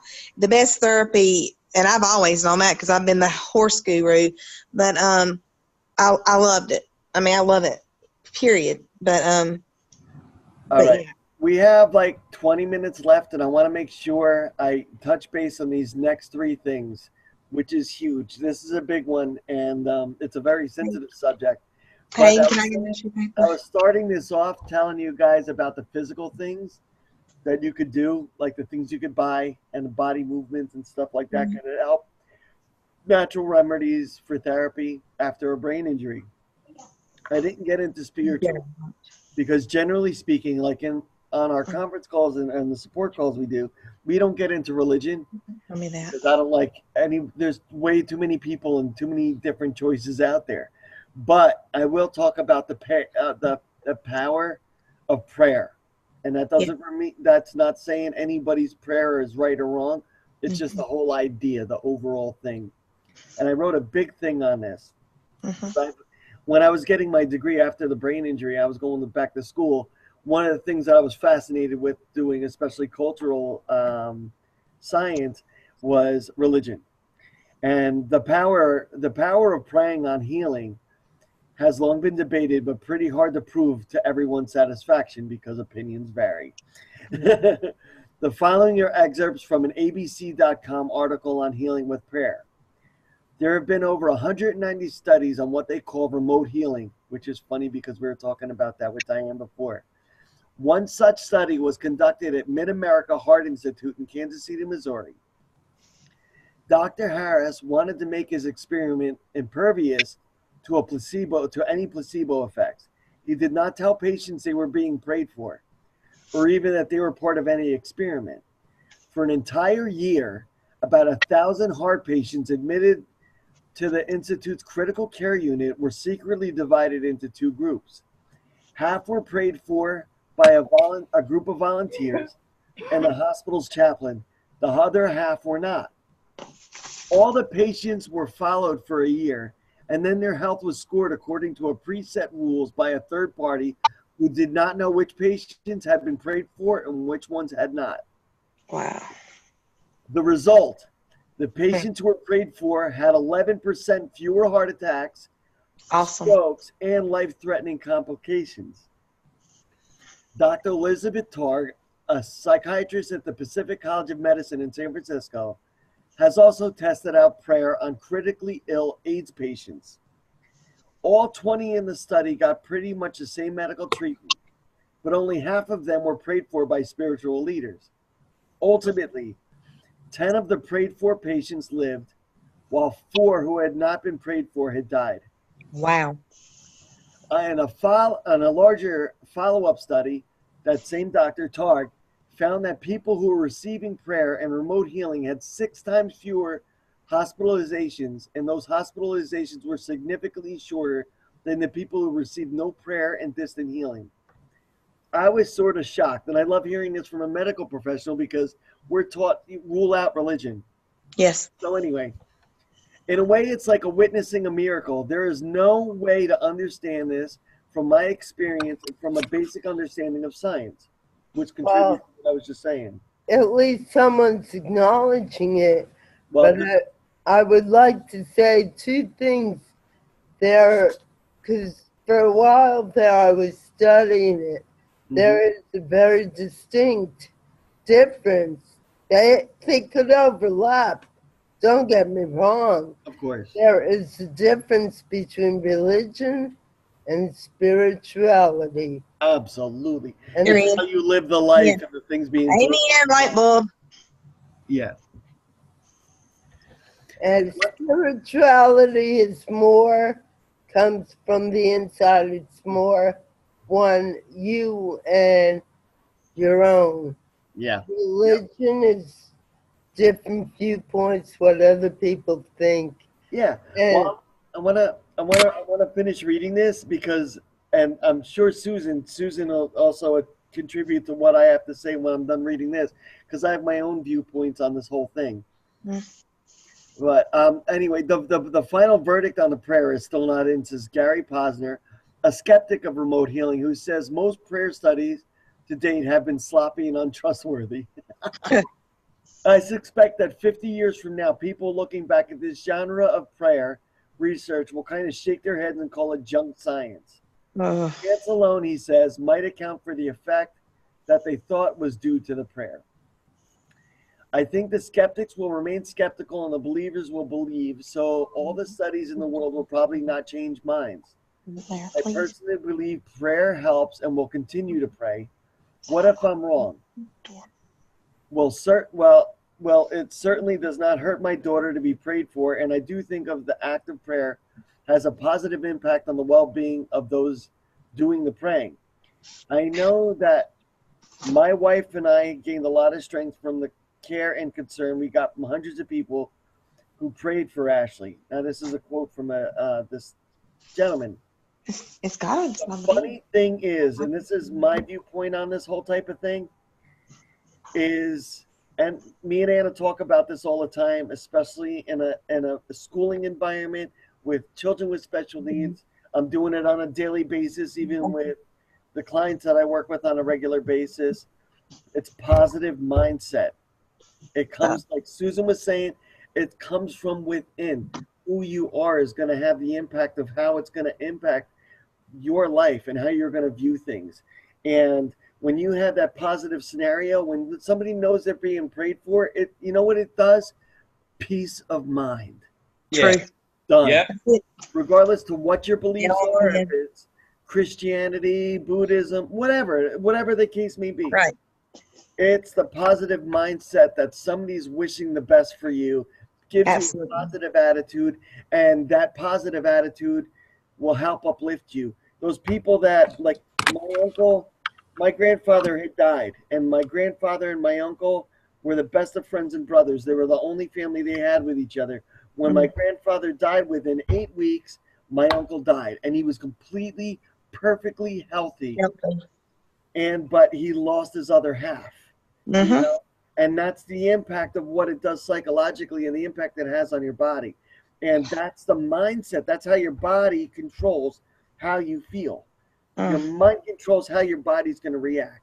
And when you have a good, positive, supporting cast around you, it's going to help anybody. And that's a great, beautiful thing about what I was saying. You call it prayer, I call it belief. It's how your mindset of what you've got going around you is going to help you improve on how you either decline or you incline, how you move forward. It's really a huge thing. Like Sherry, keep smiling. I'm watching her. Not Sherry. Keep on keeping on. That's it. I was waiting for her to say it. Keep on keeping on. Tell them. Raquel, she's on here. She's loving this. Goodness. So, That's true. yeah. Another little aspect I wanted, we got about 15 minutes left, and the big one that we don't touch enough base on is neurofeedback. I wrote not a lot of notes, but a good portion of notes here. Over the past 10 years, we've experienced clinical evidence for the effectiveness of neurofeedback training as an adjunct modality for mediating the symptoms of traumatic brain injury. And neurology is huge, and it's new, and they're still always learning more about it. The training appears to be effective even years after a post-injury when spontaneous remediation is no longer expected. And like we were just talking before with Diane and even with me, I was told that I'd never be able to do this and never be able to do that. So I do the same thing growing up. But you never know when that, and I tell this to people in our group all the time, there's no timeline. Don't listen to doctors say you've got 2 years and you'll be better. Or you didn't make it that 2 years and now the people are down in the dumps. Neurofeedback can impact favorably on all symptoms listed. Neurofeedback training is not always effective for everyone, though. In fact, some individuals may not benefit from all this training. This is why you should always seek a qualified practitioner before moving forward with neurofeedback. Most providers will offer free consultation for this purpose, and they should anyway. You shouldn't be paying for anything. On the other hand, essentially, everyone who participates in neurofeedback training for traumatic brain injury derives some benefit, either physically or mentally. The training should be undertaken in a minimum of 10 training sessions in order to become able to make a meaningful assessment of whether the training is worth the while. This is, well, I'll get into even more about this. Completion of training may take anywhere from 25 to more than 100 sessions. Wow. Of course, anyone continuing for 100 sessions would only be motivated to do so if they were continuing a benefit. Of course, you're wasting your time. Somebody's coming in. Yeah, I know who this is. This is Jenny. Okay. Okay, let me just add her name there. Okay. The gains made in the training appear to be long-term. That is, once the brain is taught how to gain and regulate itself, it does not relinquish that capability. Once you have a brain injury and your body learns or your brain restructures to learn that old task back, it learned it. It's not going to go backwards unless you let it. You know what I mean? Like you give up and you let yourself. Neurofeedback is a technique which we train the brain to help improve its ability to regulate all bodily function and to take care of itself. When the brain isn't functioning well, evidence of this shows up in the EEG, and this is what I was getting to because I've had them. I've asked to have EEGs just for my own sanctity and my own mindset. By challenging the brain as much as you challenge your body in physical exercise, it can be helped to help your brain learn to function better. Wow. And what they do with the EEGs is it tests triggers that go off and how the brain is firing and making sure that things are processing, how they're processing, because the brain will learn and it'll teach itself. A better functioning brain can improve sleep patterns, believe it or not. When you sleep more effectively, you're more alert during the day. It can help mix with anxiety, depression, and with symptoms like migraines and chronic pain. Secondly, it can be helpful in managing attention, how well you can persist at even a boring task. Thirdly, the biggest one to me is managing your emotions because your emotions will take over everything. Emotions make you feel like the real you, but your brain has a lot to say about how you feel and how you will react. If the emotions are out of control, that's trainable. If they aren't there, it becomes a lack of empathy, for example, and that too is trainable. Finally, there's some specific values where EEG neurofeedback training can be helpful, such as in the cases of seizures, traumatic brain injury, stroke, and autism, which goes on to what I was talking about before. In these instances, the training does not so much get rid of the problem as it does simply organize the brain to function better in the context of whatever injury or loss exists. It helps teach the doctors what's going on, you know. And, oh, let me see who this is. Diane. Diane's back. Beautiful. And the last thing I have here, and then we can do a couple minutes of like information, like just conversing amongst each other, is other like natural remedies. Concussion treatment, which is the most common simple TBIs, in my mind. A focus on making a person comfortable, alleviating headaches, and getting plenty of physical and mental rest. There's two big ones that I try to, other natural concussion treatments may help recovery, including diffusing lavender oil and other stress-reducing essential oils and participating in music therapy. But two big things that is beneficial to everybody with brain injuries is sleep, rest, that's one. Sleep and rest. And the second one is light exercise, which we talked about earlier. It takes time for the brain to heal after a concussion or, you know, a brain injury. In addition to physical rest and plenty of sleep, the brain needs to be mentally rested as well. For that reason, reading, playing video games, using the computer or other devices should be avoided until, this is specifically for concussions, are gone. Reintroducing technology should be slow, and if any symptoms occur, discontinue immediately. This is something I was reading about, specific, like mild treatment for concussion issues. This means for children and adults alike, returning to work or school should be introduced slowly, preferably with half days. If you operate machinery or equipment, climb ladders or scaffolding, they're required to do other tasks. Excellent balance. Do not return until the symptoms are free. That's, to me, is common sense.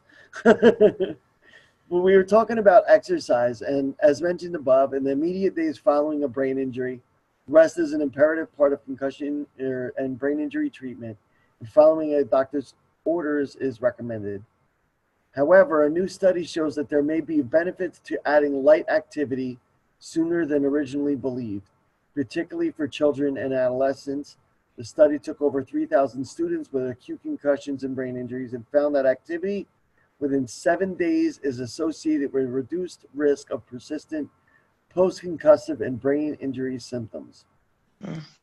On a special note here, the research indicates that females take significantly longer, almost 4 times as long, to heal from a concussion than their male counterparts. Researchers are likely into the reason for this.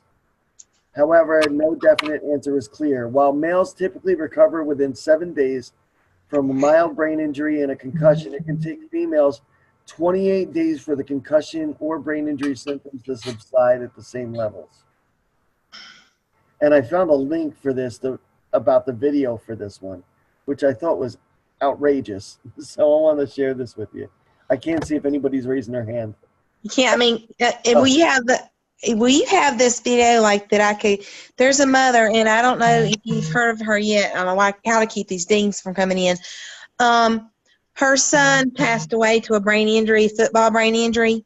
And she's written a book, After the Cheering Stops. Yeah. And she, and she's very, oh my gosh, I've learned so much from her. How she's fighting, but how she's like been remorseful too. She's like, oh my gosh, here this was it called CTE or something?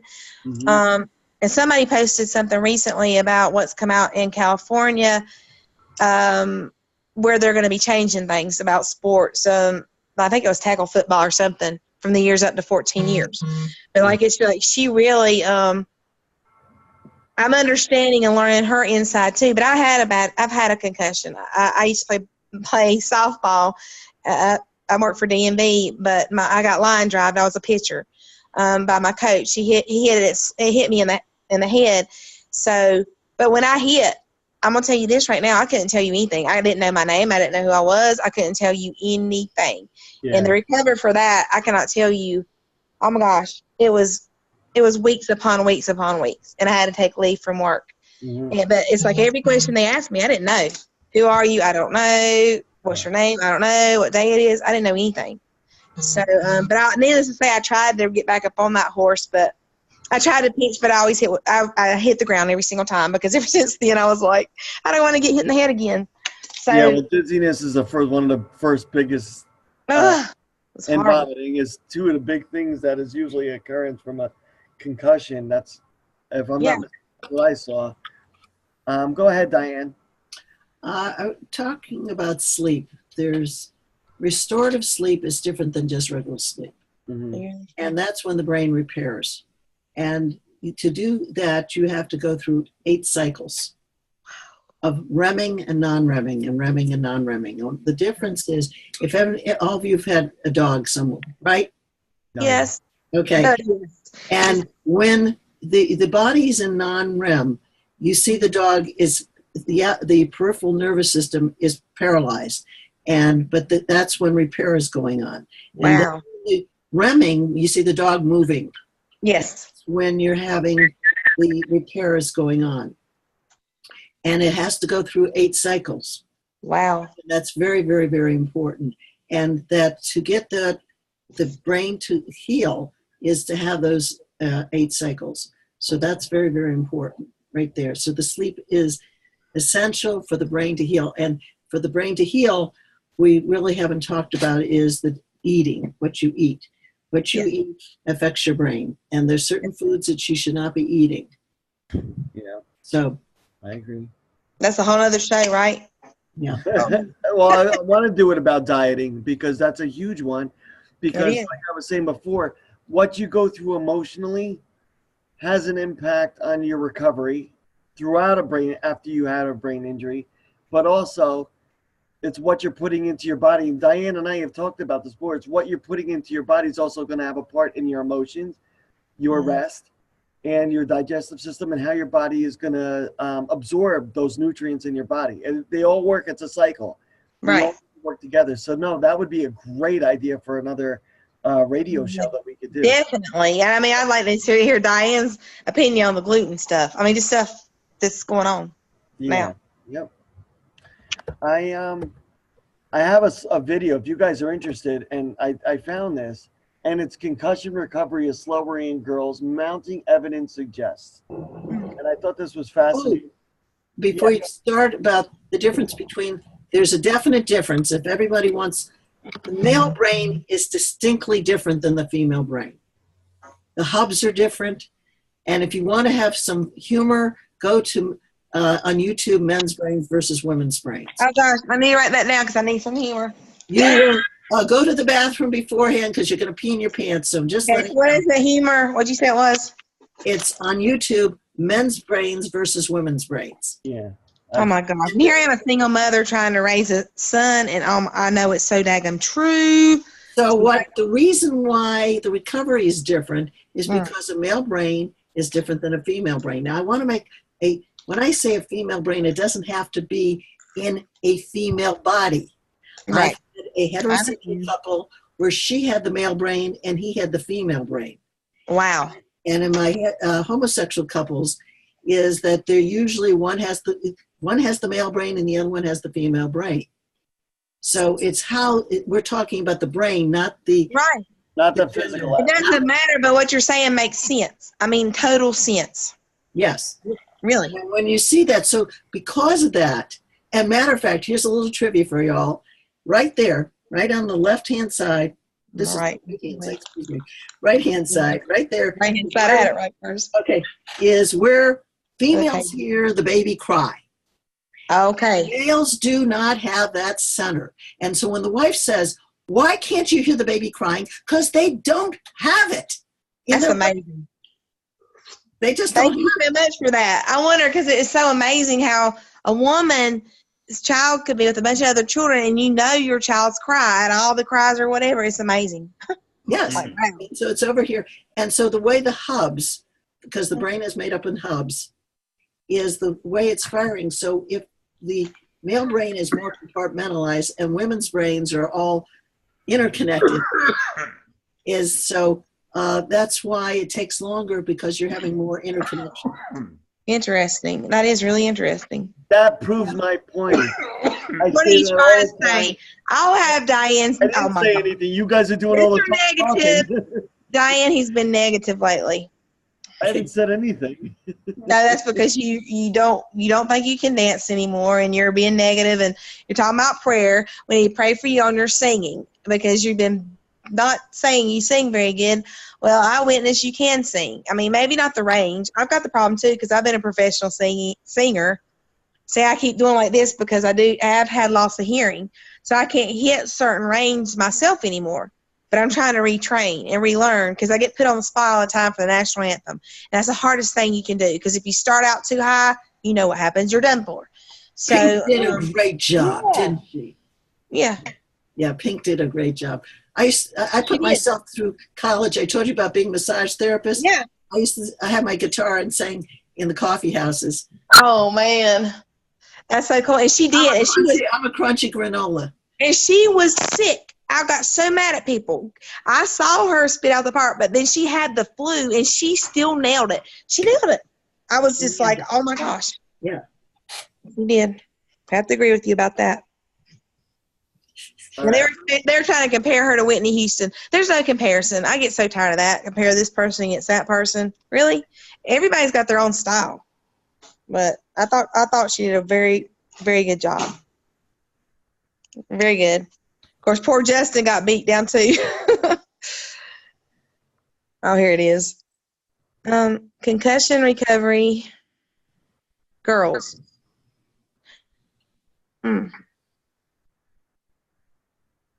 Yeah, more people are focusing right now on boys too. Yeah. I thought this was a video I was just going to do. They are, but I mean, I've been seeing it all the time. I mean, my son was playing baseball. I'm glad he's not. I went through those injuries and soccer. I don't know, but now he's gone to the theater part, so I'm pretty proud. What else did I have here? There was something else. Oh, this is something that Sherry and I had talked about, and this is one of the things I wanted to share. It says natural recovery after a TBI is greatest within the first 6 months after a brain injury, and is more gradual after that, but outcome varies from different types of brain injuries. Here's a great article to share and read about it. Let me see if I could share this, and I don't know if it's going to be a lot of reading, but I'm going to see if I can go over it with you guys. Oh, it's a whole, yeah, this is more of a long time. Yeah, why didn't you just post it on your Facebook? Your page? Yeah. I will, and I'm also going to put it on the website. Yeah, let's do that. Yeah. Again, I'm going to be saying goodnight to you, because okay. I know this is running a lot longer than I expected today, so. But a lot of things were covered. I mean, you have to admit it. There was a lot covered within this amount of time. I'm not done yet. Oh my gosh, are you serious? Yeah. You're if you have to go. But I think you're done. You're not done, really. Okay, take care. You too. Thank you so much. Bye-bye. Bye. Another big one is yoga and meditation for brain injury. Mental distractions such as overexcitement and anxiety and other mental stresses are hallmarks of traumatic brain injuries. It can interfere with the healing process. Also, after a brain injury, the body and the mind struggle to function together in unison as they once did. Actions of our brain tells our body to do what to do slower and less efficient. Using mindful basis practices can help strengthen the mind and body connection, while also teaching the brain how to relax and also to heal itself. Yoga for brain injury is a big one. Yoga is more than just stretching and awkward poses. And me would be falling over and laughing at myself. The practice of yoga incorporates the use of breathing, focus, balance, and muscle strength. As a therapy for both the mind and the body, yoga can bring a new focus of what can achieve, building optimism, confidence, and balance. By quieting the mind, stress and anxiety is reduced, and the body can focus on building strength and flexibility. One study found that adapted yoga is feasible and beneficial for adults with traumatic brain injuries. Indiana University and Purdue University, Indianapolis, conducted a study to determine the impact on an 8-week yoga program on traumatic brain injury survivors. With this one-on-one instruction of adapted yoga, subjects were found to increase their balance by 36% and their balance and confidence by 38%, their lower extremity strength by 100%, and their endurance by 105%. Adapted yoga allows participants to complete movements even while in a wheelchair or sitting down. So there's no excuses. Because I hear, oh, I can't do that. I'm immobile. I can't get around, blah, blah, blah. No, you can. The movements are slow and can increase with complexity according to the participant's needs. One participant in the study said that adapted yoga rocked my world. It changed my life. I mean, all the different aspects. I mean, physically, emotionally, mentally, it's giving me my life back.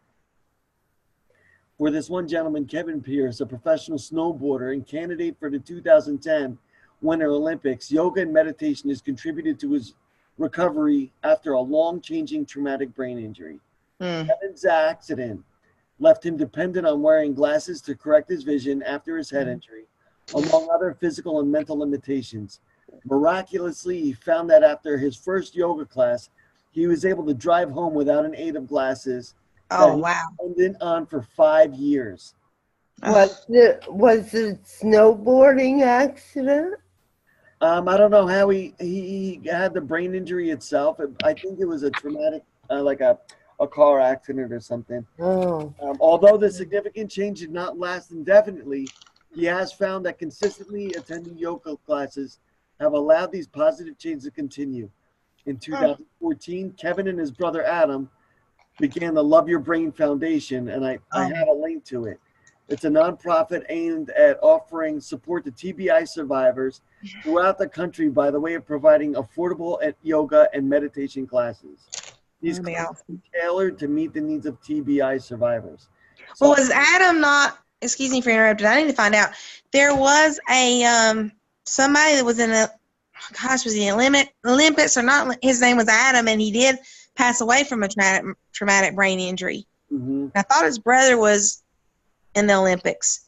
I'm going to have to find him again because I actually kept a picture of him as his brother that passed away, but he had suffered from a traumatic brain injury. Because I remember how excited I was that his brother was trying to shine the light on traumatic brain injury in that particular year. Okay. But I don't know if that's, I'm going to have to look at it. Yeah. Here's the I'm going to what's that, Susan? Actually, I did enter a training program, a yoga meditation training program for a year. Wow.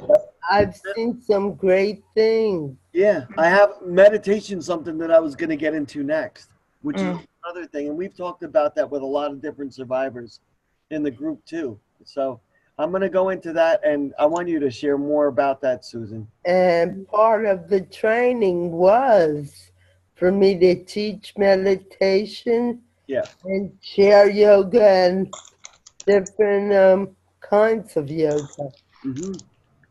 But I haven't done it for a while. Yeah, you can lose touch on it, and I would agree on that one. Yeah, let me share this real quick, and you guys can watch this video. Okay. Okay. Love your yoga.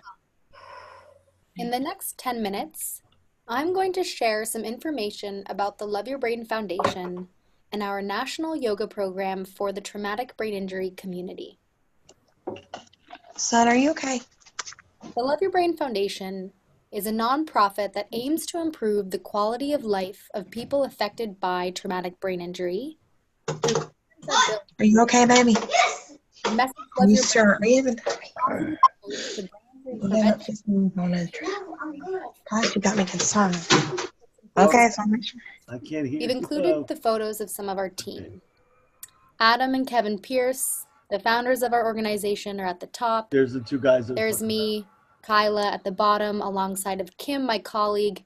Both of us work on the yoga program directly. We hope we get to meet you in person someday.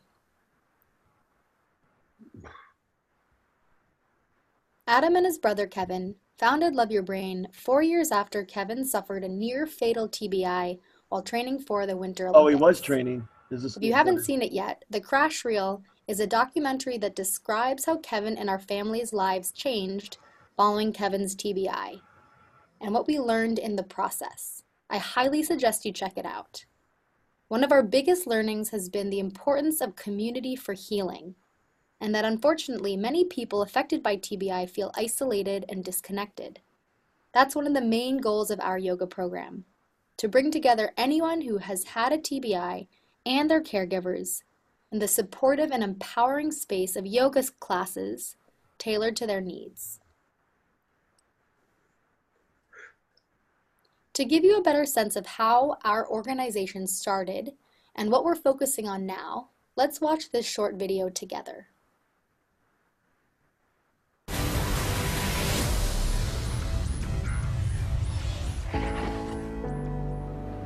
Nearly 6 years ago, former snowboarder Kevin Pierce was at the top of his sport until a near-fatal crash and traumatic brain injury changed his life forever.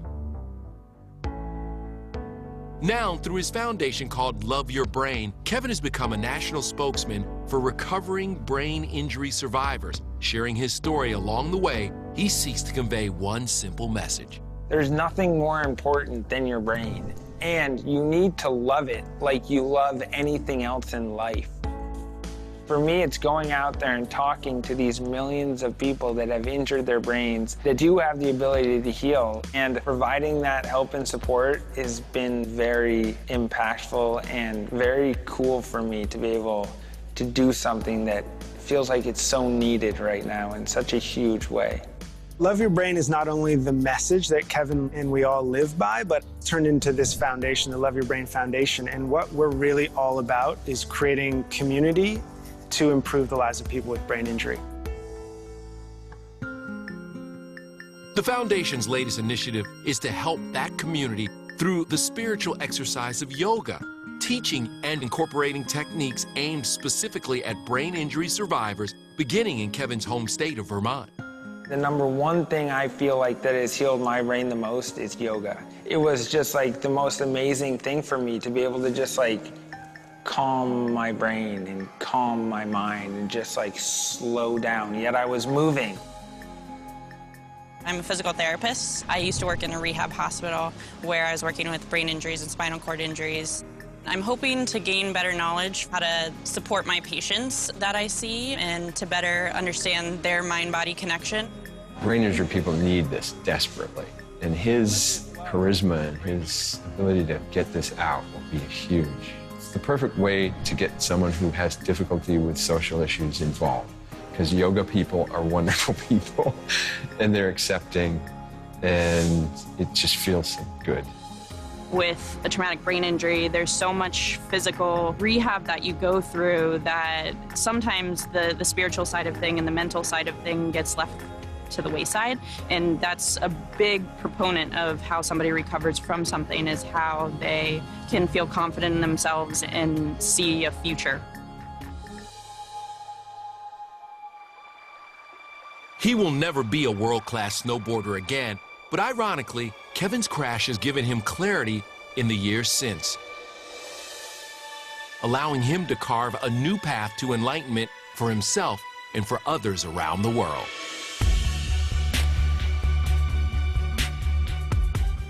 It's really hard to come to grips with understanding of how different my life will now be because of that fall, but that I have taken the path of where I do still have hope. Through the foundation, to give the hope and to not allow people to give up and never to settle for less. Pain is inevitable, but suffering is a choice. And I think when you realize that we're all going to go through painful situations, but I think if we can build resilience and resources around us to help us get through these difficult challenges, that anything is possible. Everything happens for a reason, and there was a very good reason that happened that day, and not for one moment do I feel like I would want to be in a different place than I am right now, because I feel like what I'm doing and who and how I'm helping and what I'm learning and the things and the path that I'm taking now is so perfect. Up next, EA breaks out its breakthrough technology. Find out. Little commercial break. Okay, so you're probably wondering, what actually is the Love Your Brain Yoga program? Basically, we know that often with TBI, you can feel like you're always trying to catch up and that your brain is just in overdrive. So what we're trying to do is to use yoga and meditation to shift from this place of potentially frustration and overdrive to instead have your brain feel calm, focused, and content. And the great thing about our program is it doesn't matter if you've never tried yoga or meditation. You may think that yoga is all about touching your toes, or that meditation requires that you stop your thoughts. But it's not true. Anyone can practice yoga and meditation, and we train our yoga teachers in specific techniques that address some of the common concerns faced by people with TBI. Before we get into those details, let's just do a short meditation practice to give you an idea of what you can expect in our program. So find a seat in a chair and position yourself so that you're towards the front end of the chair, so towards the edge. Your feet are firmly placed on the floor with space in between them, and your hands can rest on your thighs. Begin to sit as if you're embodying a sense of strength and calm and dignity. So your spine is long, the top of your head lifts towards the sky, and your shoulders soften down your back. If it feels okay for you, I invite you to softly close your eyes. And let's take a couple slow, deep breaths. Nice full inhale through your nose. Feel your lungs expand. And open your mouth and sigh it out. Again, inhale through your nose. Sighing it out. Last time, nice full inhale. Sighing it out.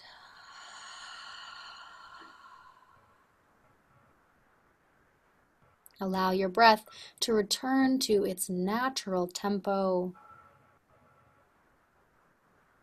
watching as it enters the body and exits the body.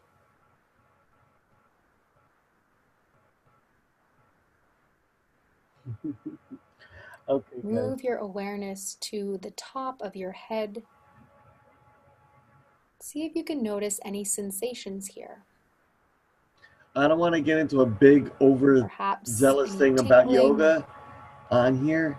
Just exploring. But I do want to. I want here? to touch base on meditation after brain injury, and we'll take it from there. Give me a second to pause this. Okay. Meditation for the brain injury. The practice of mindfulness meditation teaches how to present and be aware of our thoughts, feelings, emotions, and sensations. This is a little bit about what Susan was talking about earlier. When the body and mind can be quiet and all the attention is focused on breathing, everything else can disappear. Our judgments, our limitations, our pain, anxiety, and depression. This powerful tool can help mitigate the stress response and even create beneficial neuroplasticity. Attention and emotional self-regulation can be a common symptoms following a traumatic brain injury. To be honest with you, it goes even beyond traumatic brain injury because that also attests to anybody that's gone through PTSD, which can be improved through this process of mental wellness and like well-being. In the last few decades of neuroimaging research, it's shown that evidence confirming meditation in brain plasticity. Meditation enhances cortical remapping and the brain functions. Neuroimaging studies, those EEGs I was talking about and stuff too, have also shown the increased regional cerebral blood flow during meditation. Also, the studies have indicated neural pathways and synapses changes among mediators. These results indicate that meditation is not merely an altered state of consciousness, but a state of relaxation. Meditation helps to uplift mental health and cause healthy changes in the brain. Therefore, meditation is one of the unique improved modes of improved mental health. So like those benefits are, like I was saying, initiates neuroplasticity, cerebral blood flow, it helps that, decreases stress and anxiety, improves attention, awareness, and emotional regulation. It leads to significant changes of gray matter in the areas of learning and memory, which is anybody in the brain injury community, that's one of the biggest things you always hear about is gray matter. And emotion regulation is self-referential processing, which is self-reflection and perception of things. Now, this is a gentleman that I know from JFK Hospital in Edison, New Jersey, in a study led by Joanne Azalea. She's a PhD, a neuropsychologist at JFK Hospital, and she also works in New Brunswick, I think. It was also found that mindful meditation for TBI survivors improved their attention and memory while decreasing frustration, irritability, and anxiety. The participants gained self-efficacy, problem-solving skills, and a higher perceived quality of life. Dr. Alze finds that meditation is not about changing, but it's rather about accepting. To discover meditations that can help you reach acceptance and peace, watch this whole video. The one, if you guys want the link to this, I'll send it to you from the Love Your Brain Foundation that I just posted. There you'll find several guided meditation tracks and various lengths of time according to the type of meditation you'd like to do. So those are the things I wanted to touch base. I wanted this to be recorded so you guys can always go back to it and talk about each one of these things. This is going to be shared on our website. So I'm hoping that the things that I was able to show you guys and the things we talked about were beneficial to everybody. Raquel, Sherry, Heidi, Susan has got a lot of experience with all these things that we've talked about tonight. Henry, everybody was a great contributing factor with their experiences tonight. So I was like really happy to do that. Oh yeah, here, let me unmute you all. And just wait, give me 1 second. How do I do this again? More, no, I gotta remember how to do that. Manage participants, here we go. Unmute all, there we go. You mean I was talking for nothing? Oh, you were? Okay. No, I have a ton of experience with meditation and yoga. I figured, yeah. Like I said, I took a year training in yoga meditation. I conducted trainings in meditation. And I've been doing it all my life, and I didn't even know it. Wow.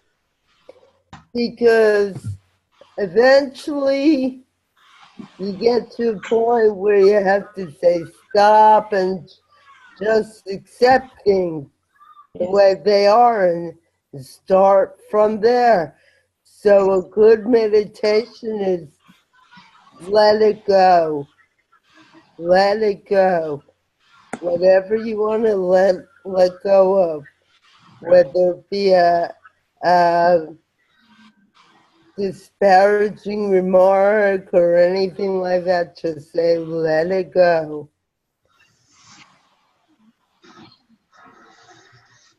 or a simple breathing exercise.